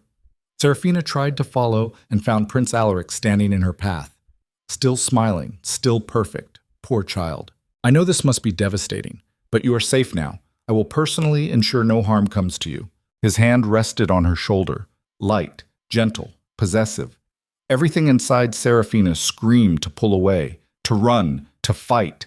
But she was surrounded by guards and nobles and a court system that had just decided she was a victim who needed protection. Resistance would be seen as hysteria, evidence of the manipulation Cadric had supposedly inflicted. So she stood still and watched them take Cadric through doors that closed with the finality of tombs. Prince Alaric guided her out of the court chambers with one hand on her elbow, solicitous, concerned, playing the role of protector with the skill of someone who had practiced it extensively. They walked through corridors lined with portraits of kings, each one staring down with judgment or indifference. Hard to tell which. Outside, a carriage waited, royal crest gleaming, guards flanking. The prince helped her inside. I know you do not trust me. That is understandable given what the Duke told you. But I swear to you, Lady Seraphina, I had nothing to do with your father's death. I am going to help you find the truth. Seraphina looked at him, at the perfect face, the perfect words, the perfect lie. Where are you taking me? To the palace. You will have rooms there, safety, time to recover from this ordeal. And if I refuse? The prince's smile never wavered, but something shifted behind his eyes. Then the court will reconsider whether you were truly a victim or an active participant. I am offering you protection. I suggest you accept it. Translation: comply or join Cadric in prison. Seraphina nodded, played the role expected of her. The traumatized noblewoman, the victim, the pawn. Inside, she was already planning how to burn this kingdom down. The palace made Blackthorn Castle look modest. Gold everywhere, artwork worth fortunes, servants moving like ghosts. The kind of wealth that came from taxing people who could not afford to pay and calling it governance. Prince Alaric showed her to rooms in the East Wing, 3 chambers, balcony overlooking gardens, furniture that cost more than Ravenshade Manor's entire annual income. Everything you need will be provided, food, clothing, anything you desire, just ask. And guards? For your protection. Translation: to ensure you do not leave. The prince left with promises to check on her welfare. The door closed, locked from outside. Subtle. Easy to miss if you were not listening for it. Seraphina stood in luxury that felt like a cage and tried to think through options that all ended badly. Cadric was imprisoned. The evidence was compromised. The conspiracy had won by turning truth into lies. And she was trapped in a palace with a prince who intended to ensure she never contradicted his version of events. She had 3 choices. Accept her role as rescued victim, try to escape and likely die in the attempt, or find a way to use her captivity as a weapon. The last option was insane. Also, the only one with any chance of success. Serafina spent the first day watching patterns. Guards changed every 4 hours. Servants brought meals at specific times. The balcony door was unlocked because who would be stupid enough to climb down from the 3rd floor? She would, if necessary, but not yet. First, she needed information. Needed to know where Carriage was being held, what charges they planned to file, when the trial would happen, whether execution was already scheduled or if they planned to stretch it out for political advantage. On the 2nd day, a servant brought dinner and lingered. "You are Lady Serafina, the one the Duke kidnapped." The girl was 16, maybe 17. Brown hair, nervous eyes. The kind of servant who heard everything and said nothing because survival meant invisibility. Serafina made a decision. He did not kidnap me. He saved me. Everything Prince Alaric said was a lie. The girl glanced at the door, lowered her voice. "I know." Serafina's heart hammered against her ribs. "How do you know?" "My brother works in the treasury. He saw the prince alter the records, forge the Duke's signature, create the evidence used in court. He told me because he needed to tell someone, and servants are invisible. Can your brother testify?" The girl laughed, sharp, bitter. He would be dead before he reached the witness stand. "The prince does not leave loose ends." "Then why are you telling me?" "Because I saw your face in the court. You looked like someone who wanted revenge. I understand that." Serafina studied the girl. Saw something familiar, something broken trying to reassemble itself into something dangerous. "What is your name?" "Alara. And if you need help getting out of here, I can provide it. For a price." "What price?" "When you burn down the prince, I want a front row seat, and I want immunity for my brother." "Deal." Alara smiled. First genuine expression Serafina had seen in 2 days. "Good. The Duke is being held in the Obsidian Tower. Maximum security. No visitors. Trial is scheduled for 1 week from today. Verdict is already decided. Execution to follow immediately." 1 week. Not enough time for anything except desperation. "Can you get a message to him?" "Maybe. If you can write it in a way that does not implicate me." Serafina found paper, wrote carefully. No names, no details. Just enough to let Carriage know she was alive and planning. Alara took the message and disappeared. Serafina returned to watching patterns and planning escape routes and trying not to think about how 7 days was not enough time to save anyone. On the 4th day, Prince Alaric visited. He arrived with wine and apologies and the kind of charm that worked on people who wanted to believe powerful men could be good. Serafina was not one of those people. She let him talk, smiled at appropriate moments, played the grateful victim. Underneath, she memorized every word, every inflection, every reveal of information he thought was safe to share. The Duke will be tried publicly, executed publicly, a lesson to anyone who thinks they can challenge the crown. You will attend, of course, as the victim. Your testimony will seal his fate. And if I refuse? The prince sipped wine, elegant, unhurried. You misunderstand. This is not a request. Your attendance is required by law. Witnesses must testify. Refusing would suggest complicity. We do not want that. Serafina kept her expression neutral. Of course not. After he left, she vomited in the wash basin.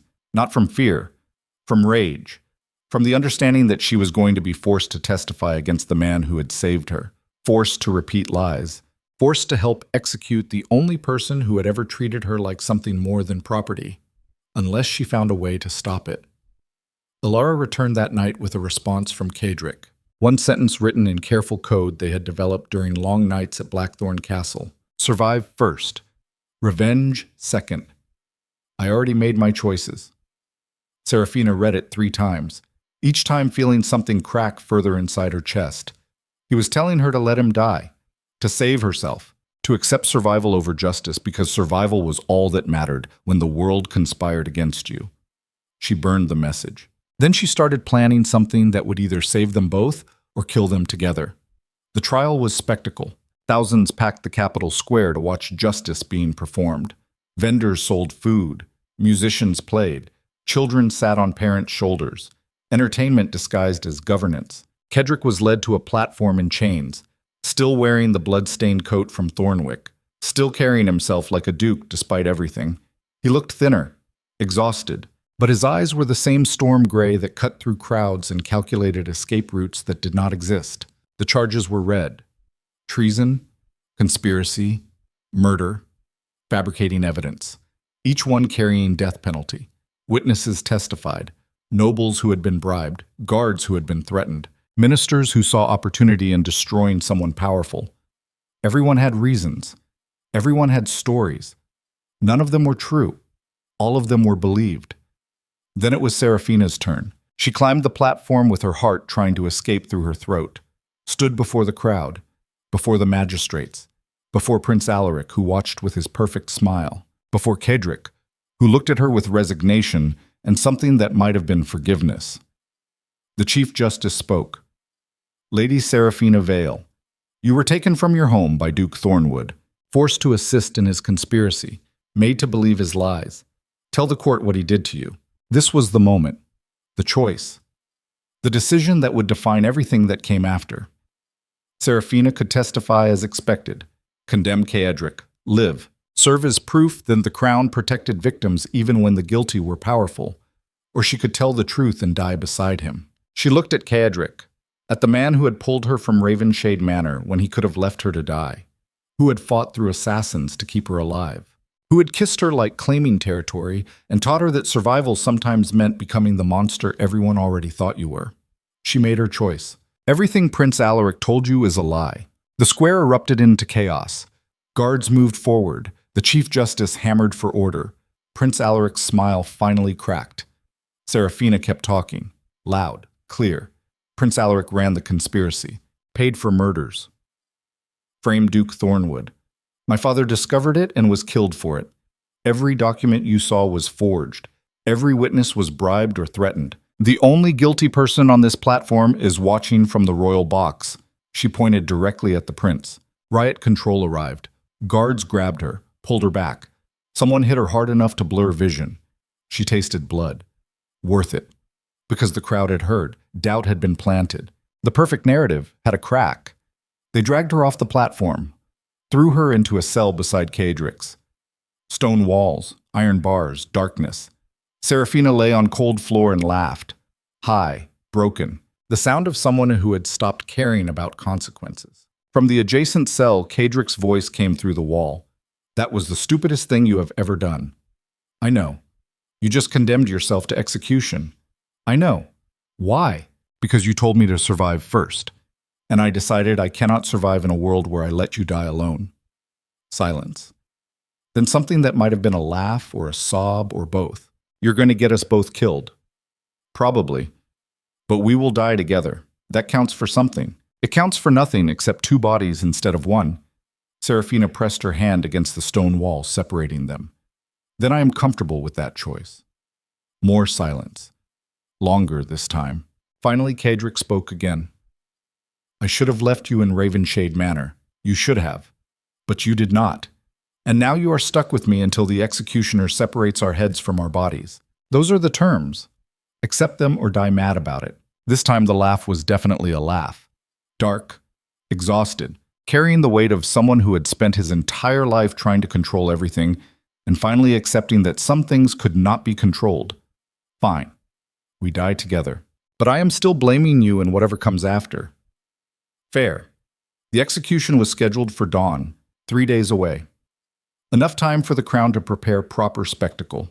Enough time for the prince to ensure no rescue attempts succeeded. Not enough time for miracles. Serafina spent those 3 days in darkness. Guards brought water, sometimes bread. No one spoke to her except to confirm she was still breathing. Political prisoners did not merit conversation. On the second day, someone slid a piece of paper under her cell door. She unfolded it by what little light penetrated the darkness. Alara's handwriting, shaky but legible. 20 soldiers still loyal to the Duke. Armory breach planned for dawn of execution. Not enough to win, enough to buy time. Get ready. Serafina memorized the message and ate it. Tasted like paper and hope and probable suicide. But suicide attempting rescue was preferable to suicide by execution. At least one involved fighting back. She told Cedric through the wall, heard him process the information, calculate odds, come to the same conclusion she had. 20 soldiers against the entire Capitol Guard is insane. Completely. We will all die. Probably. Worth trying anyway? Definitely. Good. When it starts, stay low. Move fast. Do not hesitate. Hesitation is death. I know. The third day crawled past like dying. Every hour stretched. Every sound might be guards coming early. Every silence might mean the plan had failed before starting. Dawn arrived gray and cold. Perfect weather for executions. Guards came for them. Chains, shackles. The walk through prison corridors toward the platform built specifically for noble executions. High enough for crowds to see. Strong enough to hold weight. Blood-stained because executions were never clean no matter how much ceremony surrounded them. The square was packed. More people than the trial. Everyone wanted to watch the Iron Duke die. Watch him kneel. Watch him bleed. Watch power demonstrated through the oldest method humanity had invented. Seraphina and Carriage were led up the platform stairs, side by side, chained but unbroken.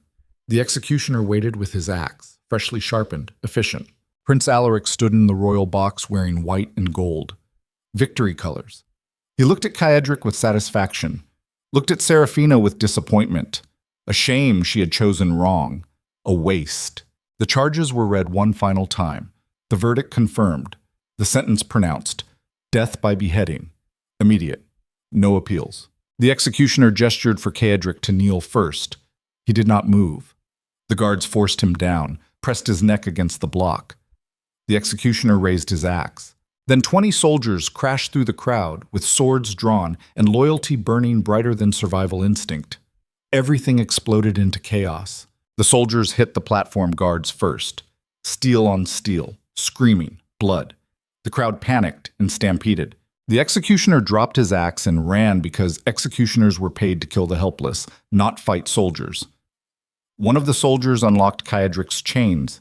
Another freed Seraphina. Weapons were thrust into their hands. Run, now. Eastgate, horses waiting. They ran. Through panicking crowds.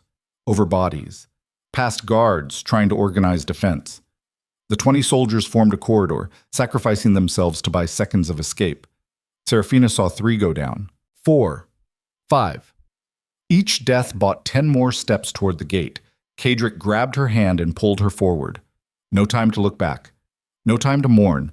Just forward motion or death. They hit the east gate. Horses waited as promised. They mounted and spurred hard. Behind them, the capital dissolved into riot and pursuit. Ahead, forest and freedom and the slim possibility of survival. 10 of the 20 soldiers made it out. 10 did not. They rode for hours, pushing horses past endurance, knowing pursuit would be organized, knowing the kingdom would hunt them to the ends of the realm and beyond. When they finally stopped to rest, Carriage looked at the 10 soldiers who had survived. "Why did you do that?" The eldest, a captain with gray in his beard, shrugged. "You are our duke. We follow you, even to hell if necessary. This is beyond hell. This is treason on top of treason. You are all dead men now. We were dead anyway. At least this way we die meaning something." Carriage studied them. These men who had thrown away lives and families and futures for loyalty to someone the kingdom had condemned. Then we make it mean something. We do not run. We do not hide. We take everything the prince built and burn it to ash. Make him regret he did not kill us when he had the chance. The soldiers nodded. Grim. Ready. Seraphina felt something shift inside her. Not hope. Something colder, harder. The understanding that they had stopped being victims the moment they chose to fight back. Now they were something else entirely. They were the storm the kingdom should have feared from the beginning. Carriage looked at her with those storm-gray eyes that had watched kingdoms burn and decided to burn one more. No more playing by their rules. No more evidence. No more trials. We find everyone who supported the prince. Everyone who lied. Everyone who helped build this trap. And we kill them all. That is war. That is survival. War is just what they will call it afterward. Seraphina thought about her father, about Morwen, about every person who had thought she was weak enough to destroy, about the choice between dying civilized or living savage. She made her choice. Then let us give them war. The 10 soldiers watched her, watched Carriage, watched 2 people who had lost everything except each other and decided that was enough foundation to build revenge on. Their captain spoke for all of them. Where do we start? Carriage smiled. The dangerous one. The one that meant bodies and burning and the end of trying to be anything except exactly what the kingdom had made him. We start by teaching Prince Alaric that the Iron Duke did not earn his name by accident, and we start tonight. They mounted their horses and rode toward the first estate on a list that had grown very long and very personal. Behind them, the capital organized pursuit. Ahead of them, nobles slept in mansions built on corruption and protected by guards who had never fought someone with nothing left to lose. The kingdom was about to learn the difference between power maintained through fear and power forged through fury. And Seraphina rode beside Carriage, understanding with absolute clarity that she had become something she never expected. Not a victim, not a survivor. A weapon aimed at everyone who had tried to break her. And weapons did not negotiate. They destroyed. The first estate burned before anyone realized war had arrived. Lord Matthias Hale woke to smoke and screaming. Never got the chance to dress. Kedrick's soldiers dragged him from his bed, still wearing silk nightclothes worth more than most families earned in years. They threw him at Kedrick's feet in a courtyard where flames turned night into hellish orange. Seraphina watched from horseback, watched Kedrick crouch before the terrified lord, watched him pull out a document listing every payment Hale had received from Prince Alaric, every lie he had told in court, every false testimony that had helped build the trap. Kedrick's voice carried no anger, just cold fact. You testified that I threatened your family, that I forced you to fabricate evidence against the prince.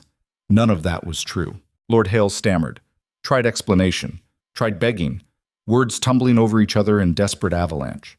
Kedrick let him finish, then stood. I'm not here for confession. I am here to demonstrate consequences. He drew his sword. What happened next took 3 seconds and marked the moment the kingdom understood that the Iron Duke had stopped pretending mercy mattered. Lord Hale died in his courtyard. His estate burned. His guards fled. Witnesses scattered into darkness, carrying stories that would spread faster than fire. The Duke of Blackthorn had returned, and he was not asking for justice anymore. He was delivering it. They hit 3 more estates that night. Always the same pattern. Arrive without warning, secure the target, read the crimes, execute sentence, burn the evidence of wealth built on corruption. No trials, no appeals, no mercy. This was not governance. This was war waged by someone who had learned that the kingdom only respected violence. That power could not be negotiated when the negotiators were corrupt. That sometimes the only way to cut out rot was to burn down the structure and build something new from ash. By dawn, 4 nobles were dead, and the capital was in panic. Prince Alaric responded exactly as Kedrick predicted. Sent soldiers, offered rewards for information, declared the Duke an enemy of the crown, and promised execution for anyone harboring him. Standard tactics. Predictable. Useless against someone who had stopped caring about conventional warfare. Kedrick and his 10 soldiers moved like ghosts. Never stayed in one place. Never followed patterns. Struck targets selected not for military value, but for psychological impact. Every noble who had testified against him. Every minister who had helped falsify evidence. Every person who had decided their comfort was worth more than truth. The list was long. They worked through it methodically. Seraphina participated in ways she had not expected. Not just watching, actually helping, holding horses, standing guard. Once, shooting a crossbow at a guard who tried to flank Kedrick during a raid. The bolt took the man in the shoulder. Not fatal, but enough to drop him. Enough to buy seconds that meant survival. She had never shot anyone before. Should have felt guilt. Should have felt horror. Instead, she felt nothing except the understanding that this was survival. And survival did not have space for civilized emotions. The woman who had run from Ravenshade Manor no longer existed. That girl had believed the world responded to kindness and fairness and proper behavior. This woman knew better. Knew the world only responded to force, that kingdoms were built by people willing to do terrible things and maintained by people willing to do worse, that love in places like this was not gentle. It was 2 people deciding mutual destruction was preferable to separation. After the 7th estate burned, they took shelter in abandoned ruins north of the capital, stone walls that had once been a monastery, now just hollow shells and broken faith. The 10 soldiers tended wounds and sharpened weapons, prepared for the next strike. They moved with grim efficiency. No complaints, no questions. Just loyalty forged through shared damnation. Kedrick stood apart, watching smoke rise from distant fires. His face was stone. His hands were steady. But Seraphina saw the weight in his shoulders. the exhaustion in his posture, the cost of becoming exactly what the kingdom had always accused him of being. She crossed to him, stood close enough to touch, but did not. How many more? Cedric did not look at her. 12 names left on the list. Then the prince himself. And then what? Then we either take the throne or die trying. There is no middle ground anymore. That was never the plan. We were supposed to expose corruption, force accountability, not become revolutionaries. Plans change when you get sentenced to death. Now we are past exposure, past accountability. We are in the territory where the only options are complete victory or complete destruction. Serafina felt cold settle into her bones despite the fires burning in the distance. You are talking about overthrowing the crown. I am talking about survival. The crown made itself the enemy when it chose the prince over truth. Now we remove the enemy, or the enemy removes us. Simple mathematics. That is treason. Cedric finally looked at her, storm gray eyes empty of everything except certainty. I was already convicted of treason, already sentenced to death, already executed in everything except technical fact. What exactly do I have left to lose by actually committing the crime they killed me for?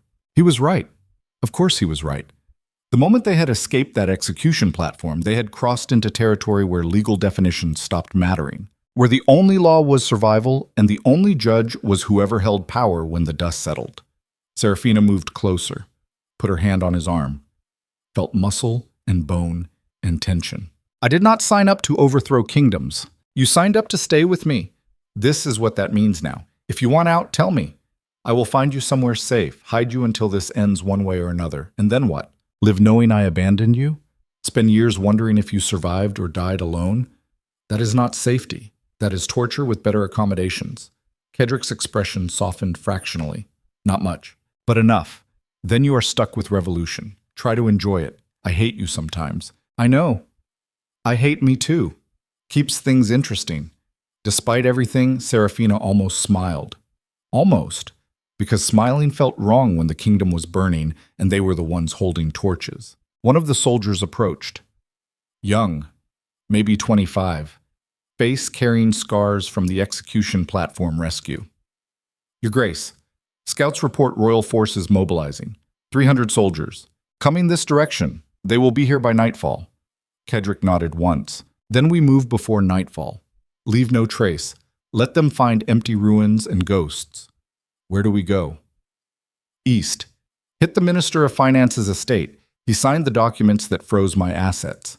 Time he learned what freezing actually feels like. The soldier grinned.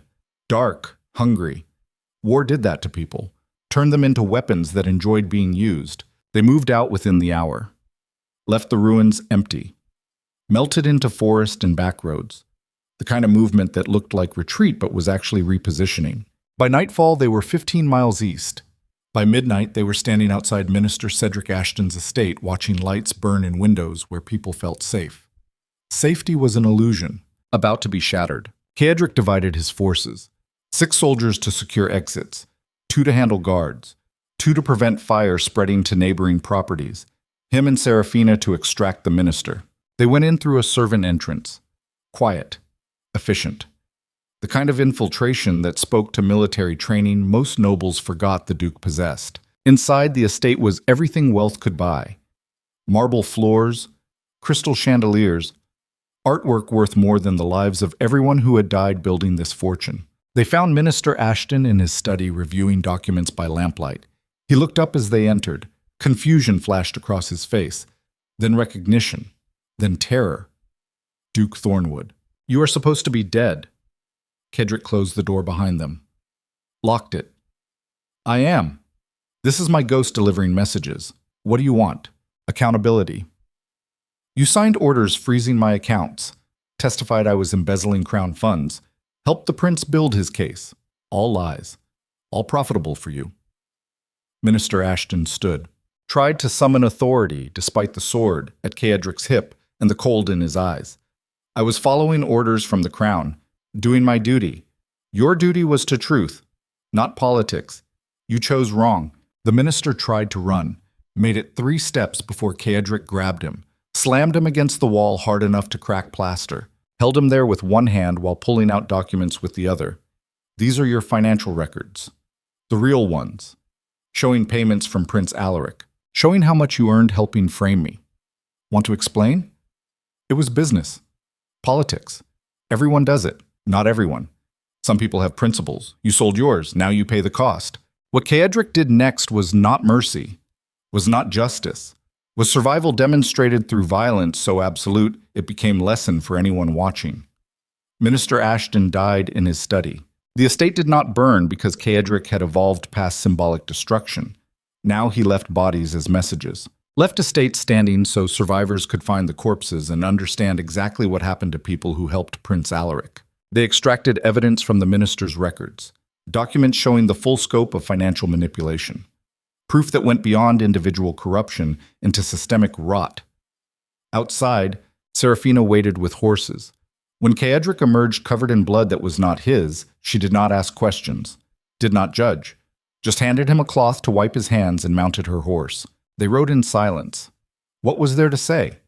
They had crossed lines that could not be uncrossed, become people they might not recognize in mirrors, done things that would haunt them if they survived long enough for haunting to matter. But they were alive, and their enemies were not. In kingdoms built on violence, that was the only scoreboard that mattered. Over the next week, they burned through the list. 12 names became 8. 8 became 3. Each death brought them closer to the final confrontation that everyone knew was coming. Prince Alaric versus the Iron Duke. Politics versus force. The old order versus someone who had decided order was just another word for corruption dressed in ceremony. The kingdom chose sides. Some nobles quietly supported Carriage, others openly backed the prince. Most tried to stay neutral and hope whoever won would forget their cowardice. Hope was a poor strategy in civil wars. The capital itself divided. Districts loyal to the crown versus districts that remembered when the duke had kept roads safe and taxes fair. Violence broke out in markets, riots in streets, the kind of chaos that came when authority fractured and no one knew which laws still applied. His Majesty the King watched his kingdom tear itself apart and did nothing. Old, sick, unable or unwilling to choose between his brother and the duke who had once been his most reliable enforcer. That inaction was decision. Weakness was always decision. On the 14th day after their escape, Carriage received a message, delivered by a street child who disappeared before anyone could question him. One piece of paper, one sentence. Meet me at Thornfield Bridge. Midnight. Come alone or this becomes massacre instead of conversation. It was signed with the royal seal, Prince Alaric's personal mark. The soldiers read it and immediately started planning ambush contingencies, sniper positions, escape routes, ways to ensure their duke did not walk into obvious trap. Carriage listened, nodded, then ignored everything they suggested. I am going alone. The captain who had rescued them from execution stood. That is suicide. Probably. I am going anyway. Why? Because this needs to end. We have been killing his supporters for 2 weeks. He has been hunting us. Eventually we run out of targets or soldiers or luck. This is the prince offering resolution. I have to see what he wants. He wants you dead. He already had me dead. Could have kept me dead. Instead, he is offering conversation. That means something changed. I need to know what. Serafina listened to this exchange with ice flooding her veins. Stood. If you go alone, you die alone. I am coming with you. No. Not negotiable. You do not get to play hero while I wait here wondering if you are bleeding out somewhere. We do this together or we do not do it. Carriage looked at her with something between frustration and admiration. You are impossible. You trained me. This is your fault. Fair point. The 10 soldiers watched this argument with expressions suggesting they had learned not to interfere when these two fought about survival. Eventually one side gave in or they both did something stupid together. Either way, intervention was useless. Carriage finally nodded. Fine. You come. But you stay behind me. If this goes wrong, you run. No arguments, no heroics. Just run and survive. Agreed. She was lying. They both knew it, but some lies were kind, and this was one of them. Thornfield Bridge was old stone spanning a river that fed the capital. During day, it carried trade and travelers. During night, it carried nothing except ghosts and people who preferred darkness. Midnight found it empty except for two figures standing at its center. Prince Alaric wore black. No crown. No ceremony. Just a man who understood this meeting required different costumes than court politics. Behind him stood 6 guards. Professional, armed, positioned to kill if necessary. Cedric approached with Seraphina beside him. No soldiers. No backup visible. Just 2 people walking into a situation that reeked of trap. They stopped 10 feet from the prince, close enough to talk. Far enough that sudden violence would be survivable for exactly 3 seconds. Prince Alaric smiled. Same perfect smile from court. From trial. From every moment he had destroyed their lives while wearing concern. Duke Thornwood. Lady Seraphina. Thank you for coming. Cedric's voice was flat. You requested meeting. I am here. Say what you need to say. The prince gestured at the bridge. The river. The city beyond. Look at what you have done. 12 nobles dead, estates burning, the capital in chaos, civil war brewing, all because you could not accept defeat gracefully, all because you framed me for treason, murdered innocents, corrupted the crown. Do not rewrite history while I am standing in it. History is written by survivors. Right now, survival is questionable for both of us. Agreed. So why this meeting? Why offer conversation when you could offer assassination? The prince's smile faded. Something genuine showed beneath the mask. Exhaustion, calculation. The look of someone who had realized victory was more expensive than anticipated. Because I underestimated you. Thought destroying your reputation would be enough. Thought execution would end the threat. I was wrong.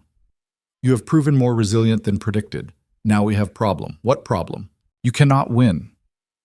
I control the crown, control the military, control the narrative. But you can make victory so expensive that it becomes Pyrrhic. You can burn enough of the kingdom that whoever rules afterward rules over ashes. Cedric tilted his head slightly. Sounds like leverage to me. It is, which is why I am offering compromise. Stop the attacks. Accept exile. Take Lady Seraphina and disappear beyond the kingdom's borders. I will declare you dead. Burn an empty coffin. Give you both new identities and enough gold to start over somewhere that does not care about treason trials. In exchange for, you stop being my problem. I get to rebuild without worrying about assassins in the night. The kingdom stabilizes. Everyone wins, except the people you murdered, except the corruption that continues, except everything that made this necessary in the first place. The prince shrugged. Corruption is not a bug. It is a feature. Every kingdom runs on it. Every throne is built on it. You know this. You participated in it when it served you. That was true. Uncomfortably true. Cedric had made compromises, had ignored smaller injustices to maintain larger stability, had been part of the system he was now burning down. But there were lines, and framing him for treason while murdering innocents had crossed them. Your offer is generous, also worthless, because exile means trusting you not to hunt us the moment we cross the border. Trusting you not to send assassins in 6 months when you feel secure. I do not trust you, cannot trust you, so the answer is no. The prince's expression hardened. Then you choose death. Mine or yours, because I cannot let you keep destroying my kingdom. Not your kingdom. You do not rule yet. Might never rule if your brother figures out what you have been doing. My brother is dying, has 6 months at most. The throne will be mine regardless. You are just noise before coronation. Cedric smiled. The dangerous one. Then let me make some very loud noise before you inherit. The prince gestured to his guards. They tensed. Hands moved to weapons. Last chance. Take exile. Take life. Take anything except continuing this war you cannot win. Seraphina spoke before Cedric could respond. Her voice cut through tension like blade through silk. He is not alone. I am with him. And if he dies, I will spend every remaining day of my life ensuring yours is miserable. That is not threat. That is promise. The prince looked at her, really looked. Seeing past the victim, he had expected to find and recognizing the weapon she had become. You were supposed to be collateral damage. Leverage. A tragic figure to demonstrate the Duke's villainy. Instead, you are standing beside him choosing war. Why? Because he is the only person who treated me like I mattered. Because you killed my father. Because I am tired of being afraid. Pick whichever reason you prefer. They all end the same way. With your death? With yours. Silence stretched across the bridge. River flowed beneath, city breathed beyond. Two sides of conflict that was about to become massacre instead of conversation. The prince broke the silence first. So be it. No more negotiations, no more mercy. I will use every resource at my disposal to hunt you down. Will burn every village that shelters you. Will execute every soldier who follows you. Will make examples so brutal that history remembers what happens to people who challenge the crown. Looking forward to it. The prince turned to leave, stopped, looked back. One more thing. Your 10 soldiers, the ones who rescued you from execution, I know who they are, know where their families live. If you do not accept exile, I start killing families tomorrow. Children first. Want that on your conscience? Caedric's expression did not change, but Seraphina felt him go rigid beside her. That was the line. Not his own death, not even hers, but threatening innocence to force compliance. Children who had no part in any of this except being born to loyal soldiers. This was the choice every leader feared. Principle versus protection. Righteousness versus reality. The knowledge that standing firm meant people you cared about died for your convictions. Seraphina watched Caedric's face, watched calculation war with conscience, watched him measure costs and find them all unbearable. She spoke quietly. Just for him. Whatever you decide, I support, even if it is exile, even if it means giving up. Survival is not surrender, it is strategy. Caedric looked at her, storm-gray eyes carrying weight that would have crushed weaker people. Then he looked back at the prince. You will not touch those families. Then accept exile. No, I will not touch those families. Starting now.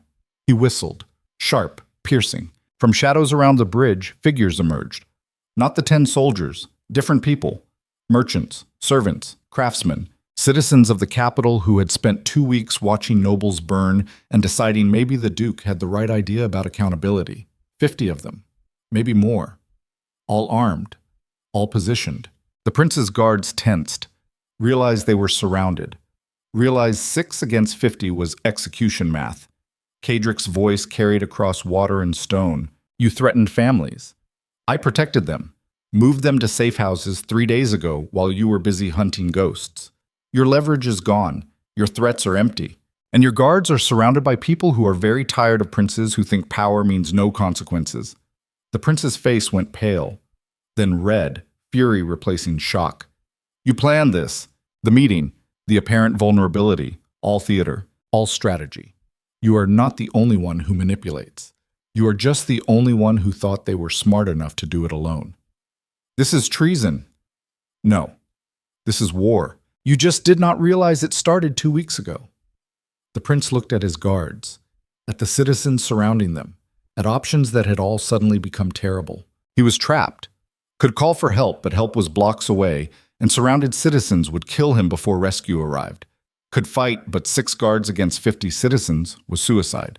Could retreat, but retreat meant showing weakness, and weakness invited more challenges. So he did the only thing pride allowed. He attacked, drew his sword, lunged at Caedric, fast, trained. The prince was not just politician, he was also fighter who had trained since childhood for exactly this kind of confrontation. His blade came for Caedric's throat. Caedric sidestepped, blocked, riposted, steel rang on steel. The bridge became battlefield. The prince's guards moved to assist, found themselves engaged by citizens who fought with improvised weapons in desperate fury. Chaos erupted, screaming, blood, the organized violence of people who had decided their duke was worth dying for. Seraphina drew the short blade Caedric had given her weeks ago, stayed close, watched for threats, killed a guard who tried to flank Caedric, took a cut across her arm that burned but did not disable. Pain was information, not disability. Keep moving. The prince fought well, better than expected. He had spent years preparing for the possibility that someone would challenge him with steel instead of words. His blade found Caedric's shoulder, opened a line of red through coat and shirt. Caedric barely registered it. Pain later, fighting now. He pressed attack, drove the prince backward, each strike calculated, each movement efficient. This was not duel. This was execution delayed by the target's ability to fight back. The prince knew it, felt it. Desperation entered his attacks. Wild swings, calculated risk replaced by survival instinct. His blade caught Caedric's ribs. Not deep. Enough to hurt. Kedrick's next strike took the prince's sword from his hand, sent it spinning into darkness, left the prince unarmed and breathing hard and staring at death wearing a blood-stained coat. Kedrick held his sword point at the prince's throat. Could end it now. One thrust, problem solved, kingdom saved. But kingdoms were never saved by simple solutions. He lowered the blade. You are under arrest for treason, conspiracy, and murder. You will stand trial, real trial, with real evidence. Then you will hang like everyone else who betrayed this kingdom. The prince laughed. High, broken. You think you can arrest a prince? The crown will never allow it. The crown does not have a choice anymore. Footsteps echoed across the bridge. Heavy. Organized. Military precision. Royal guards emerged from both ends. Not the corrupted ones loyal to the prince, the actual crown guards. The ones who served the king himself. Their commander approached. Old, scarred. Face carrying the weight of orders that conflicted with everything he had believed about nobility and justice. He looked at Carriage, at the prince, at the bodies scattered across stone. Duke Thornwood, by order of His Majesty the King, you are to cease hostilities immediately. Carriage did not lower his sword. And Prince Alaric? The commander's expression stayed neutral. By order of His Majesty the King, Prince Alaric Valacour is to be taken into custody pending investigation of accusations brought against him. A formal trial will be held. Evidence will be reviewed. Justice will be served. Carriage studied the commander. Looked for lies. For traps. For any sign this was just another manipulation. Found none. Why now? Why intervene after 2 weeks of civil war? Because His Majesty received certain documents this morning. Financial records proving payments from the prince to corrupt nobles. Testimony from witnesses who recanted their false statements. Evidence that even the crown cannot ignore. Carriage glanced at Serafina. She held up a satchel. The minister's records. I sent copies to the king 3 days ago, anonymously, through channels even the prince could not intercept. Carriage stared at her. You did what? Insurance. In case you did something noble and stupid like trying to fight alone. Figured if we were going down, we might as well make sure the truth went down with us. That was risky. Everything we have done for 2 weeks has been risky. This was just the useful kind of risky. The commander cleared his throat. Duke Thornwood, your sword, please. Carriage looked at his blade, at the prince, at the choice between finishing this now or trusting the system that had already failed him once. He lowered the sword, stepped back. The royal guards surrounded Prince Alaric, took him into custody with efficiency that suggested they had been waiting for this moment, wanting this moment, tired of serving someone who made them complicit in treason. The commander approached Carriage. You will need to stand trial as well, for the nobles you killed, the estates you burned, the chaos you caused. I expected nothing less. But His Majesty has reviewed the circumstances, understands provocation, will take into consideration the corruption you are fighting against. You will have actual defense, actual evidence presented, actual justice. Actual is a word doing heavy lifting in that sentence. Yes, but it is the best I can offer. Carriage nodded, sheathed his sword. Then I accept, on one condition. The commander raised an eyebrow.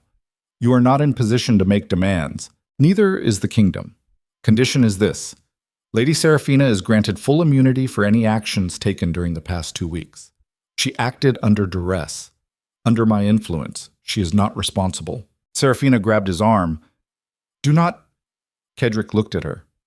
Storm gray eyes carrying something soft underneath the iron. You saved me by sending those documents. Now I save you by taking responsibility. That is how this works. That is not fair. Nothing about any of this has been fair. But it is how we survive. You walk free. I face trial. If I am acquitted, we rebuild together. If I am executed, you live long enough to mourn.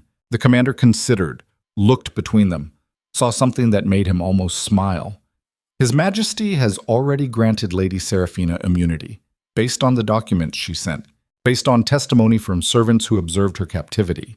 She is listed as victim, not conspirator. Serafina felt something unclench in her chest. Not relief, something colder. The understanding that even in victory, the kingdom would define her as victim, would strip away agency to maintain narrative that women did not choose violence, only experienced it. But she was alive. Kedrick was alive. The prince was arrested. Small victories. Better than death. The royal guards escorted them from the bridge. Not as prisoners, not quite as guests, somewhere in between. The city watched them pass, silent, judging, trying to figure out if the Iron Duke was hero or villain or something that defied easy classification. Truth was probably all three. People always were. They were taken to the palace, not the dungeons. Guest quarters under guard, the kind of custody that suggested the king was hedging his bets until trials concluded. Kaedric and Seraphina were given adjacent rooms, allowed to speak, but not allowed to leave. The guards outside were professional, polite, absolutely willing to kill if necessary. Inside, Seraphina cleaned blood from her arm while Kedrick let a physician stitch the cut along his ribs. Neither spoke. What was there to say? They had survived. For now. The prince was arrested. For now. Justice might happen. Maybe. Everything was uncertain. Everything was fragile. Everything depended on whether the kingdom decided truth mattered more than stability. When the physician left, Kedrick sat on the bed, exhausted, running on nothing except will and spite. Seraphina crossed to him, sat beside him, took his hand. We did it. Maybe. Still have trials, still have execution possibility. Still have kingdom to convince, but we did it. The prince is arrested. The evidence is public. Truth has a chance. Kedrick squeezed her hand. Truth has always had a chance, just never good odds. Then we make the odds better. How? By testifying. By refusing to be silent. By making sure every person in this kingdom knows what Prince Alaric did. What we did to stop him. Why it was necessary. That is a lot of faith in words. Words are all we have left. We used up violence, time to try something else. Kedrick looked at her. Really looked. Saw the woman who had run from Ravenshade Manor and the weapon she had become, and the person trying to figure out which one was real. You are terrifying sometimes. Good. Terrifying keeps us alive. They sat in silence, holding hands. Two people who had burned their way through corruption and emerged on the other side changed into something neither fully recognized. Outside, the kingdom prepared for trials that would determine everything. Inside, Kaedric and Seraphina prepared for something harder, trusting that justice might actually happen. That truth might actually matter. That two people who had become monsters to fight monsters might be judged by their necessity instead of their methods. It was not hope. Hope was too weak for what they needed. It was determination. And 3 days later, when the trial began and they walked into that courtroom to face the kingdom one final time, determination was all they had. Kaedric Thornwood and Seraphina Vale stood before the royal court, with the future balanced on words and evidence, and the slim possibility that sometimes, when you burned everything down, something better grew from the ashes. The Chief Justice called the session to order. The kingdom held its breath. And somewhere in the back of the room, Prince Alaric sat in chains watching his empire collapse one testimony at a time. The trial lasted 6 days that felt like 6 years. 6 days of testimony. 6 days of evidence presented and challenged and dissected until truth was stripped of every comfortable lie that had surrounded it. 6 days of watching nobles squirm as their corruption was documented in detail too specific to deny. 6 days of Prince Alaric sitting in chains maintaining his perfect smile while his empire collapsed. Into testimony and ledgers and witnesses who had finally decided honesty was preferable to complicity. The courtroom was packed every day. Standing room only. People pressed against walls and crowded doorways because this was not just trial. This was theater. This was the kingdom watching itself decide whether power answered to law or whether law was just decoration for power. Kaedric testified on the 3rd day. Walked to the witness stand with chains rattling and every eye in the courtroom measuring him for coffin or crown. He spoke for 4 hours, detailed everything from receiving Seraphina's father's letter to burning estates, to standing on Thornfield Bridge surrounded by citizens who had decided their duke was worth more than their safety. He did not apologize, did not justify, just presented facts with the same cold precision he had used to rule Blackthorn Dominion. Let the facts speak for themselves. Let the kingdom decide if necessity excused brutality. The prosecution tried to break him, tried to paint him as power-hungry tyrant who had used corruption as excuse for rebellion, tried to make his violence seem disproportionate to the threat. Failed. Because Kaedric had spent decades learning how to withstand interrogation, how to separate emotion from fact, how to present truth in ways that could not be twisted no matter how skilled the lawyer. When he finished testifying and returned to his seat, Serafina reached for his hand under the table, squeezed once. Not comfort, just acknowledgement that he had done what needed doing and survived it. Serafina testified on the fourth day, told the story of Ravenshade Manor and Morwen Vale, and a father who had died discovering corruption that reached the throne. Told about being taken to Blackthorn Castle, about decoding journals, about watching Caedric burn through the kingdom trying to expose truth that no one wanted to hear. She spoke for 3 hours, voice steady, eyes never wavering from the magistrates who would decide her fate and Caedric's fate and maybe the kingdom's fate. The prosecution was gentler with her, treated her like victim who deserved sympathy. That was their mistake, because Serafina was not interested in sympathy. She was interested in being heard. When they tried to suggest she had acted under duress, under manipulation, she corrected them with precision that cut. I acted under the understanding that my choices were fight or die. I chose fight. I chose Caedric. I chose violence because the kingdom left me no peaceful options. Do not rewrite my decisions as victimhood to make yourselves comfortable with the fact that a woman can choose war. The courtroom went silent. Even the prosecution seemed unsure how to respond to someone who refused the narrative of damsel rescued. She was not rescued. She was armed. There was a difference. Prince Alaric testified on the 5th day, still wearing his perfect smile, still playing the role of misunderstood noble trying to protect the kingdom from a dangerous duke. But the evidence had already destroyed his credibility.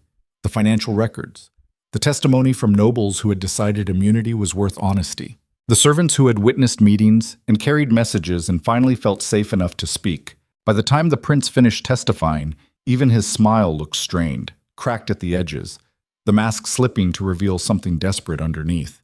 On the 6th day, both sides presented closing arguments. The prosecution demanded execution for treason. The defense argued justified response to systemic corruption.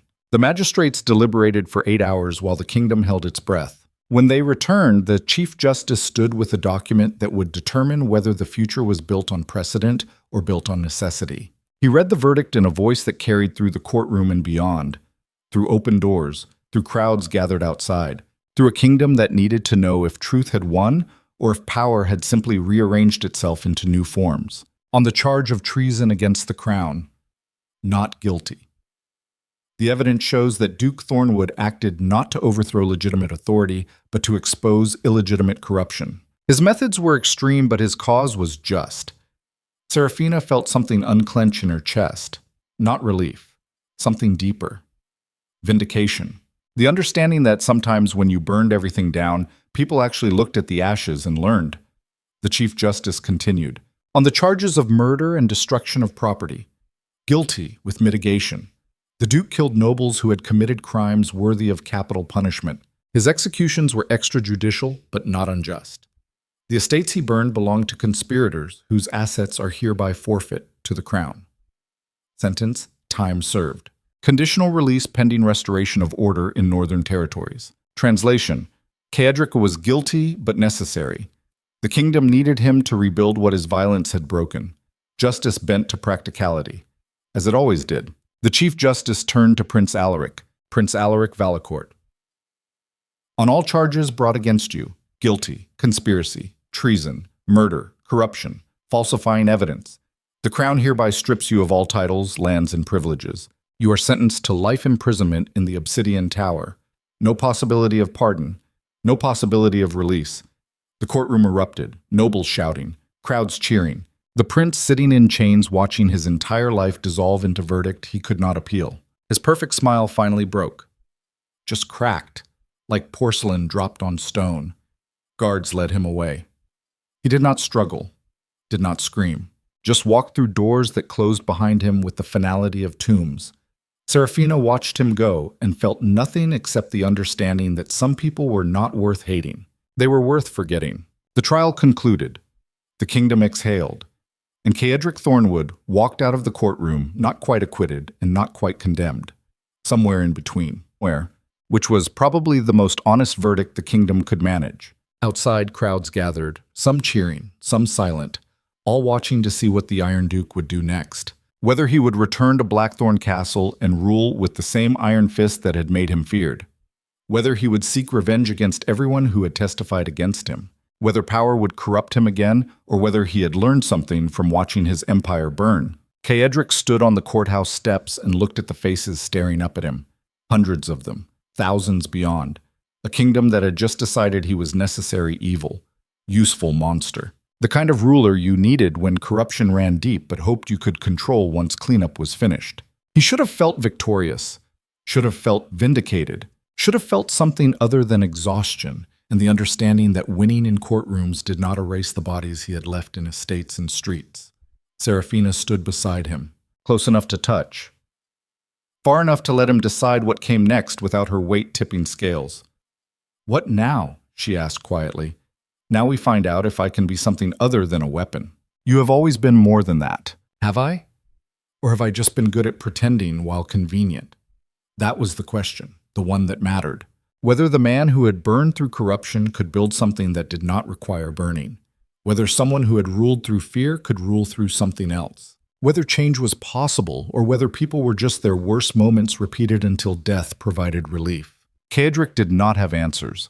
Just wanted to find them somewhere that was not a courtroom or a battlefield or anywhere else that smelled like blood and consequence. He turned to the royal guard commander who had arrested Prince Alaric. "I need to return to Blackthorn Castle. Assess damage. Begin rebuilding." The commander nodded. "His Majesty grants you leave to do so. But understand, Duke Thornwood, the kingdom is watching. Your every action will be measured. Every decision will be scrutinized. You have been given clemency. Do not make us regret it." "Understood.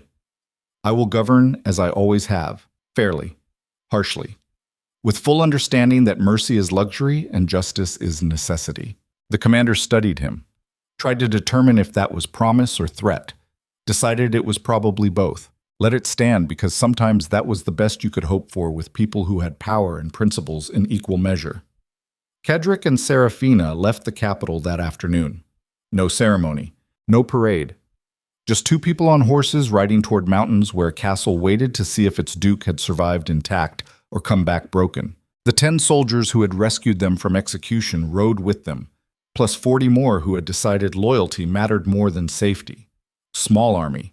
Enough to defend, not enough to threaten.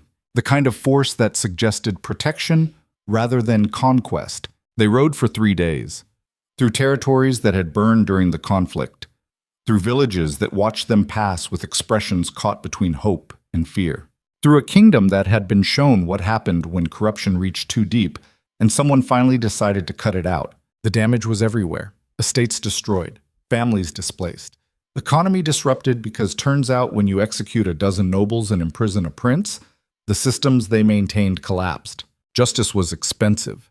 Righteousness left bills unpaid. Carriage cataloged it all. Every broken fence, every empty market, every face that looked hungry or angry, or both. This was his responsibility, his choices, his violence that had bought truth at the cost of stability. He would have to rebuild it, all of it, not because he wanted to, because no one else would, because the kingdom had decided he was useful, and useful meant working.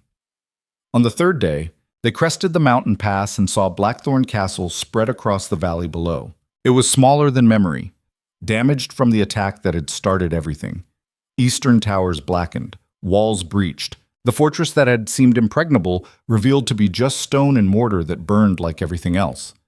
But it was standing, scarred, but standing, which was probably metaphor for something. They rode through gates that guards opened with relief visible on faces. The soldiers who had stayed behind during the trial rushed to greet their duke, asked questions, demanded news, wanted to know if the fight was over or just beginning again. Carriage dismounted and looked at the castle that had been his seat of power, his fortress. His identity made architecture. Now it was just building, stone and wood and broken things waiting to be fixed. He turned to his soldiers. "The trial is over. The prince is imprisoned. We won. At great cost, but we won. Now comes harder part. Rebuilding, governing, proving that what we did was necessary and not just violence dressed as justice." The soldiers nodded, grim, ready. They had followed him through execution and exile and war. They would follow him through reconstruction too. Over the following weeks, Ceadric threw himself into rebuilding with the same intensity he had brought to burning down. Repaired walls, reopened trade routes, met with lords who had survived to establish new agreements built on transparency rather than intimidation. It was exhausting, more exhausting than war, because war was simple: kill or be killed, win or lose. Rebuilding required nuance, required compromise, required treating people as complicated rather than just obstacles to remove. Ceadric was not good at nuance, but he learned, slowly, painfully. With Seraphina beside him pointing out when his instinct for domination would create problems his violence could not solve, she had become something unexpected. Not just partner, not just lover, but advisor, who understood him well enough to know when to push back and when to let him make mistakes he needed to make to grow. 3 months after the trial, they stood in the reconstructed Great Hall of Blackthorn Castle. The space had been cleaned, repaired, made functional again. But it felt different now. Less fortress, more home. The kind of place where laughter might echo without sounding like weakness. Ceadric stood at the window, looking out over territories he governed, and wondered if he had actually changed or just learned to hide his nature better. Seraphina joined him, stood close enough that their shoulders touched. "You are thinking too much. Occupational hazard. What is it this time? Whether I am actually better than I was or just better at pretending. Does it matter? Of course it matters. If I am still the same tyrant just with better publicity, then we burn the kingdom for nothing. You're not the same. You listen now. You compromise. You show mercy when it serves purpose beyond just demonstrating power. That is not mercy. That is strategy. Strategy that looks like mercy is mercy. Stop punishing yourself for being human. I am not human. I'm a collection of violence held together by will and spite." Seraphina turned to face him, put her hand on his chest, felt his heart beating steady beneath scars and muscle. "You are human, damaged, dangerous, but human. The fact that you worry about being a tyrant is proof you are not one. Tyrants do not worry. They just rule." Ceadric covered her hand with his, looked down at this woman who had survived everything he had dragged her through and somehow decided he was worth staying for. "I do not deserve you. Probably not. But you are stuck with me anyway. Those were the terms. Remember? Until death or stupidity separates us. Whichever comes first." They stood like that for a long time. Two people who had burned through a kingdom together and emerged on the other side trying to figure out how to live in the world they had created. It was not perfect. Nothing ever was. But it was theirs. Built from ash and blood and the stubborn refusal to let corruption win just because fighting it was expensive. 6 months after the trial, His Majesty the King died, peacefully in his sleep. No poison, no conspiracy, just age and illness taking their toll. His son, the new king, was young, untested, but not stupid. He understood that stability required acknowledging what his uncle had done, publicly, permanently. He traveled to Blackthorn Castle personally, stood in the great hall before Ceadric and Seraphina and the nobles who had gathered to witness history. Duke Ceadric Thornwood, you exposed corruption that threatened the crown itself. You acted when we failed to act. You burned what needed burning and rebuilt what needed rebuilding. The kingdom owes you debt that cannot be repaid. Ceadric knelt, not because protocol demanded it, because the gesture mattered to people watching. Because symbols had power and he understood how to use that power. I served the crown. I always have, even when serving meant defiance. The young king smiled, tired, old beyond his years already. The crown recognizes your service, hereby restores all titles, lands, and privileges, expands your authority over northern territories, grants you seat on the royal council, and formally apologizes for the injustice you suffered. He gestured to an aide who brought forward a document, signed, sealed, official. This is formal pardon for you and Lady Seraphina, for every action taken during the conflict. You are cleared, absolved, free. Ceadric took the document. Read it once. Recognized the weight of what he held. This was forgiveness. Official, binding. The kingdom saying his violence had been necessary and would not be punished further. It should have felt like victory. Should have felt like vindication. Instead, it felt like burden.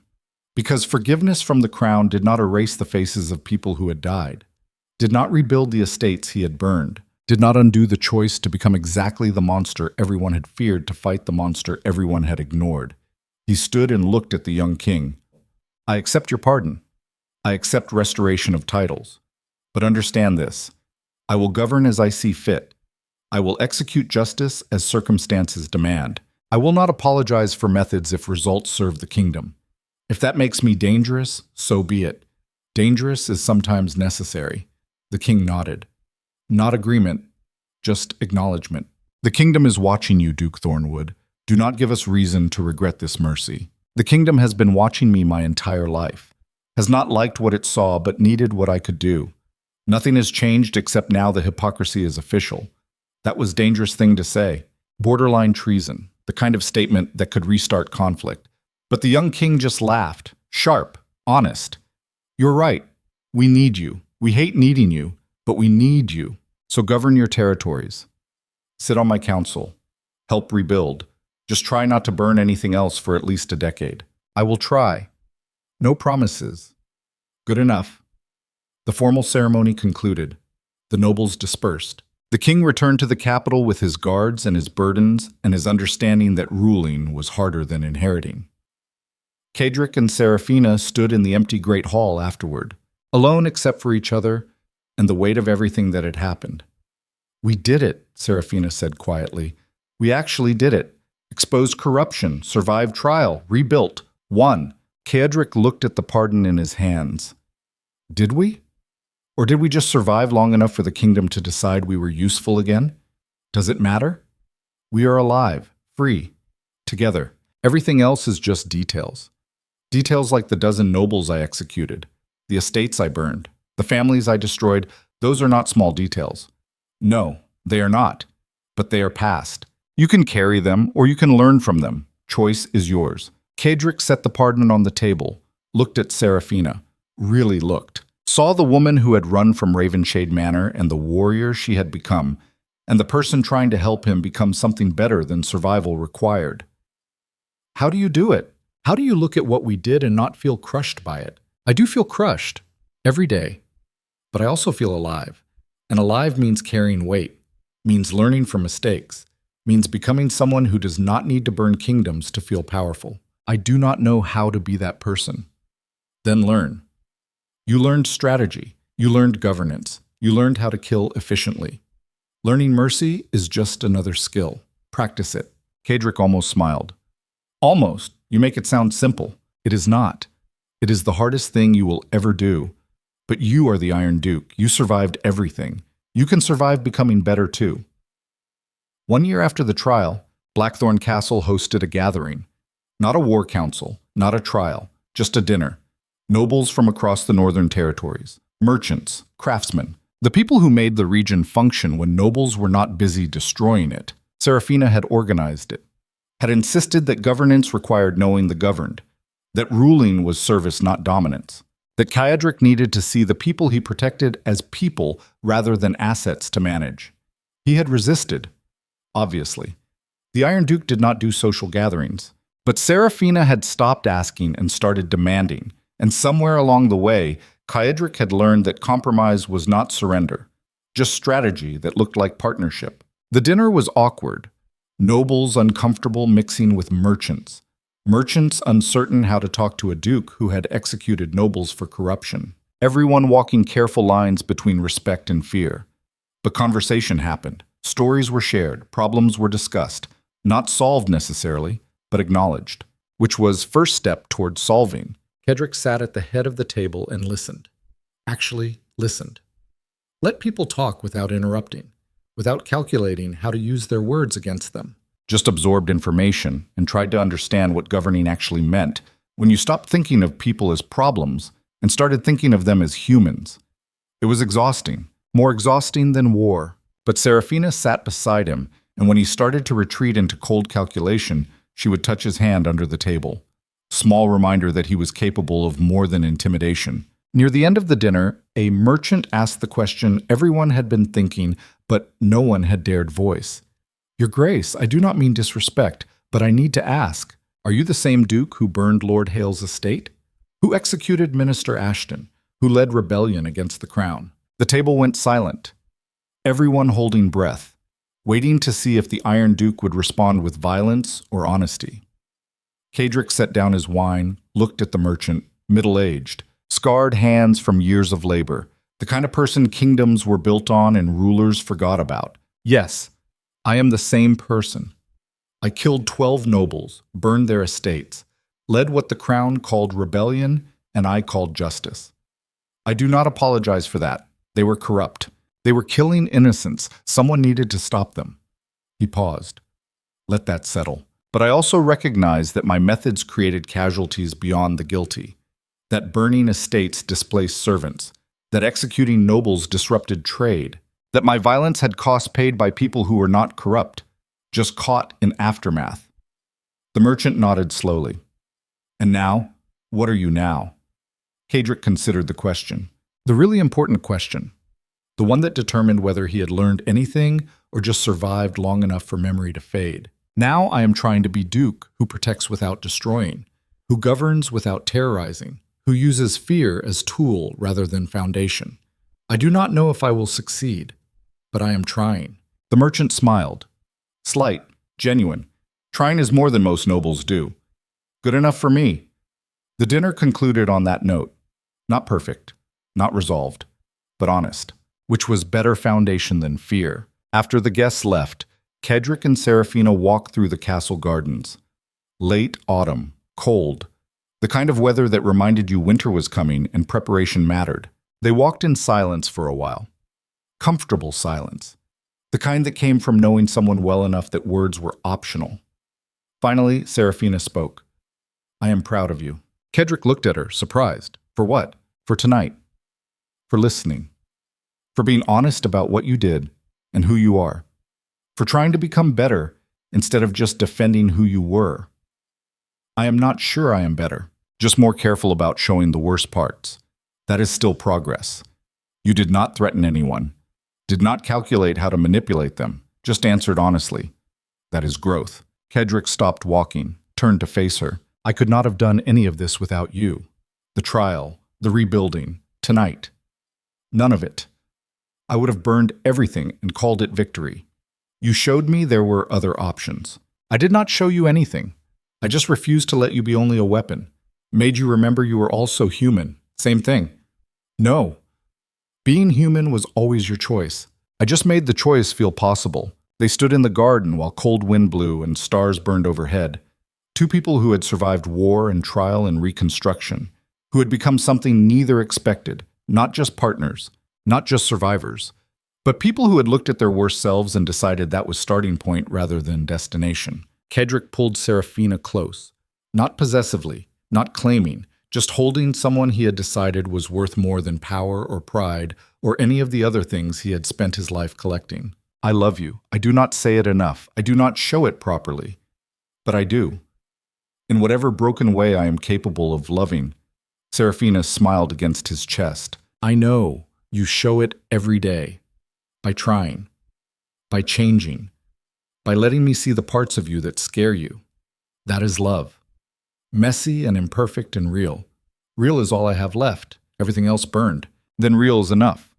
They stood like that until cold drove them inside. Until duty called and governance demanded attention, and the weight of rebuilding reasserted itself. But for those few minutes in the garden, they were just two people who had survived impossible odds and decided that survival was not enough. That living required more than breathing. Required connection and honesty and the willingness to become better than circumstances demanded. 5 years after the trial, Blackthorn Dominion was thriving. Not perfect. Nowhere was perfect. But functioning. Trade routes reopened. Villages rebuilt. The kind of stability that came from governance that balanced strength with fairness. Cadric still ruled with iron hand. Still executed criminals. Still inspired fear in people who thought corruption was victimless crime. But he also listened. Also compromised. Also showed mercy when mercy served justice better than violence. He was not soft. Would never be soft. But he was fair. And in kingdom built on corruption and maintained through fear, fairness was revolution. Seraphina had become voice of the territories. Not through title, through action. She met with villages, heard complaints, brought concerns to Cadric, and forced him to address them. became bridge between ruler and ruled. Together they governed in ways neither could have managed alone. His strength, her wisdom, his fear, her compassion. Balance that probably looked like weakness to nobles raised on dominance, but looked like hope to people tired of being governed by tyrants. One morning, Seraphina woke to find Carriage already awake, standing at the window looking out over territories he had almost lost, almost destroyed, almost abandoned because exile felt easier than responsibility. She joined him, wrapped her arms around him from behind, rested her head against his back. "What are you thinking about? Whether we did the right thing, all of it, the burning, the killing, the trial, the rebuilding, whether the cost was worth the result. That is big question for Dawn. I have been thinking about it for 5 years. Still do not have answer." Seraphina turned him to face her, looked up at storm-gray eyes that had watched kingdoms burn and decided to build one instead. "The answer is, we did what we had to do. It was not clean, it was not perfect, but it was necessary. And we survived it without becoming the people we fought against. That counts for something, does it? I killed 12 people, destroyed families, caused chaos that took years to repair. How is that different from what Prince Alaric did? Intent. He killed for power. You killed for justice. He corrupted to build empire. You burned to stop empire. Outcome looks similar, but foundation is different. That matters. I want to believe that. Then believe it. You have spent 5 years proving it, governing fairly, protecting people, building instead of destroying. That is evidence. Trust it." Carriage pulled her close, held her like she was the only thing keeping him anchored to humanity instead of drifting back into the monster that survival had required. "I do not deserve the second chance this kingdom gave me. No one deserves second chances. We earn them. You have been earning yours every day for 5 years. Stop punishing yourself and accept that people can change." They stood like that while dawn broke over Blackthorn Castle and territories beyond, light spreading across valleys and mountains, illuminating what had been rebuilt, showing possibility instead of just damage. When sun was fully risen, Carriage stepped back, looked at Seraphina, at the woman who had chosen him when choosing him meant choosing war, who had stayed when staying meant enduring his worst, who had believed he could be better before he believed it himself. "Marry me."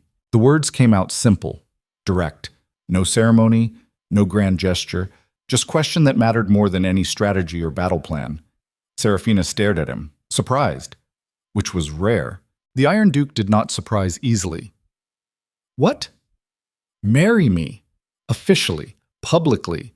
Make it clear to the kingdom that you are not just advisor or partner or whatever diplomatic label we have been using. You are mine and I am yours, and that is permanent." That is very romantic for someone who claims not to understand romance. I am not being romantic. I am being practical. You have governed beside me for 5 years. You have earned right to title that reflects that. You should be Duchess of Blackthorn. Officially. Seraphina smiled, wide, genuine. "You are asking me to marry you out of political practicality?" "Mostly. Also because I love you and want the kingdom to know it. But primarily political practicality." She laughed. First real laugh in weeks. The kind that came from joy instead of duty. "That is the most honest proposal I have ever heard. And the most you. Yes, I will marry you. For political practicality and love, and because I am tired of people calling me lady when I have been doing duchess work." "Good. I will make arrangements." "Carriage. Wait." He turned back. Seraphina crossed to him, put her hands on either side of his face, forced him to look at her directly. "I love you. Not because you are Duke, not because you are powerful, because you looked at me when I was broken and saw someone worth saving. Because you have spent 5 years trying to become better than you were. Because you are honest about your flaws instead of hiding them. That is why I am marrying you. Remember that when the practical reasons stop making sense?"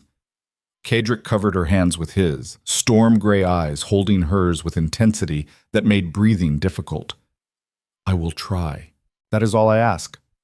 They married 3 months later. Not in the capital, not with royal ceremony. In Blackthorn Castle's great hall in front of territories they governed and soldiers who had followed them through war, and citizens who had decided these 2 damaged people were worth following. It was small ceremony by noble standards, large by human standards, the kind of gathering that felt like community instead of obligation. Carriage wore black and silver, No crown, no excessive decoration, just Duke who had learned that power did not require advertising. Serafina wore deep red, color of blood and wine and determination. Color that said she was not victim and not decoration. Just woman who had fought beside her Duke and earned every title she would carry forward. They spoke vows in front of witnesses, promised partnership, promised honesty, promised to govern together and die together and face whatever came next with the same stubborn refusal to surrender that had defined everything. When ceremony concluded, when they were officially Duke and Duchess of Blackthorn, when the hall erupted in celebration, Cedric pulled Serafina close and kissed her in front of everyone. Not claiming, not possessing, just loving in the only way he knew how. Fierce and honest and carrying weight of everything they had survived. When they broke apart, Serafina smiled up at him. No turning back now. There was never turning back. We burned those bridges years ago. Good. I prefer forward anyway. Forward it is. The celebration continued into night, music, dancing. The kind of joy that came from surviving impossible odds and deciding happiness was justified reward. Cedric and Serafina stayed until late, danced together. Awkward because neither was practiced at dancing, but honest because neither tried to hide the awkwardness. Near midnight, they retreated to their chambers, exhausted, happy, ready for sleep and tomorrow and whatever came after. But first, Cedric stopped at the window, looked out over Blackthorn Dominion one more time, at territories that had almost been lost, at castle that had almost burned, at life that had almost ended on execution platform. Serafina joined him. They stood in silence, two people who had journeyed from Ravenshade Manor through war and trial and reconstruction, who had become Duke and Duchess, leaders, partners, people who understood that power required more than strength, required wisdom and mercy and willingness to change. You know what I realized tonight? Cedric said quietly. What? This is enough. Not perfect, not complete, but enough. I spent my whole life accumulating power thinking more would make me feel secure. But security does not come from power. It comes from knowing someone will stand beside you when power fails. Took you long enough to figure that out. I am slow learner. You are stubborn learner. There is difference. Same outcome. Serafina rested her head on his shoulder. So what now?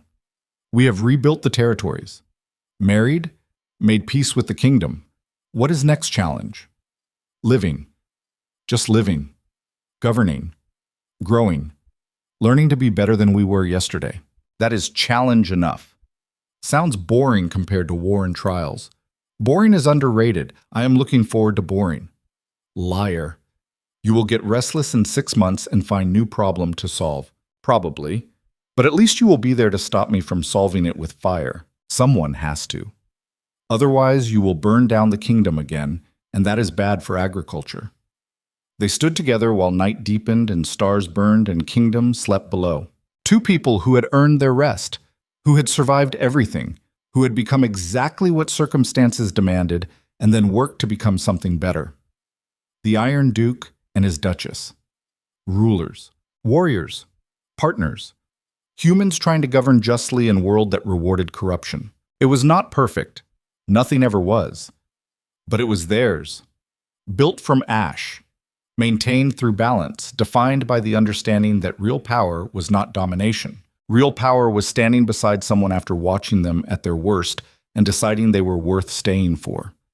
Real power was changing when change seemed impossible. Real power was admitting mistakes and working to repair damage instead of just defending decisions.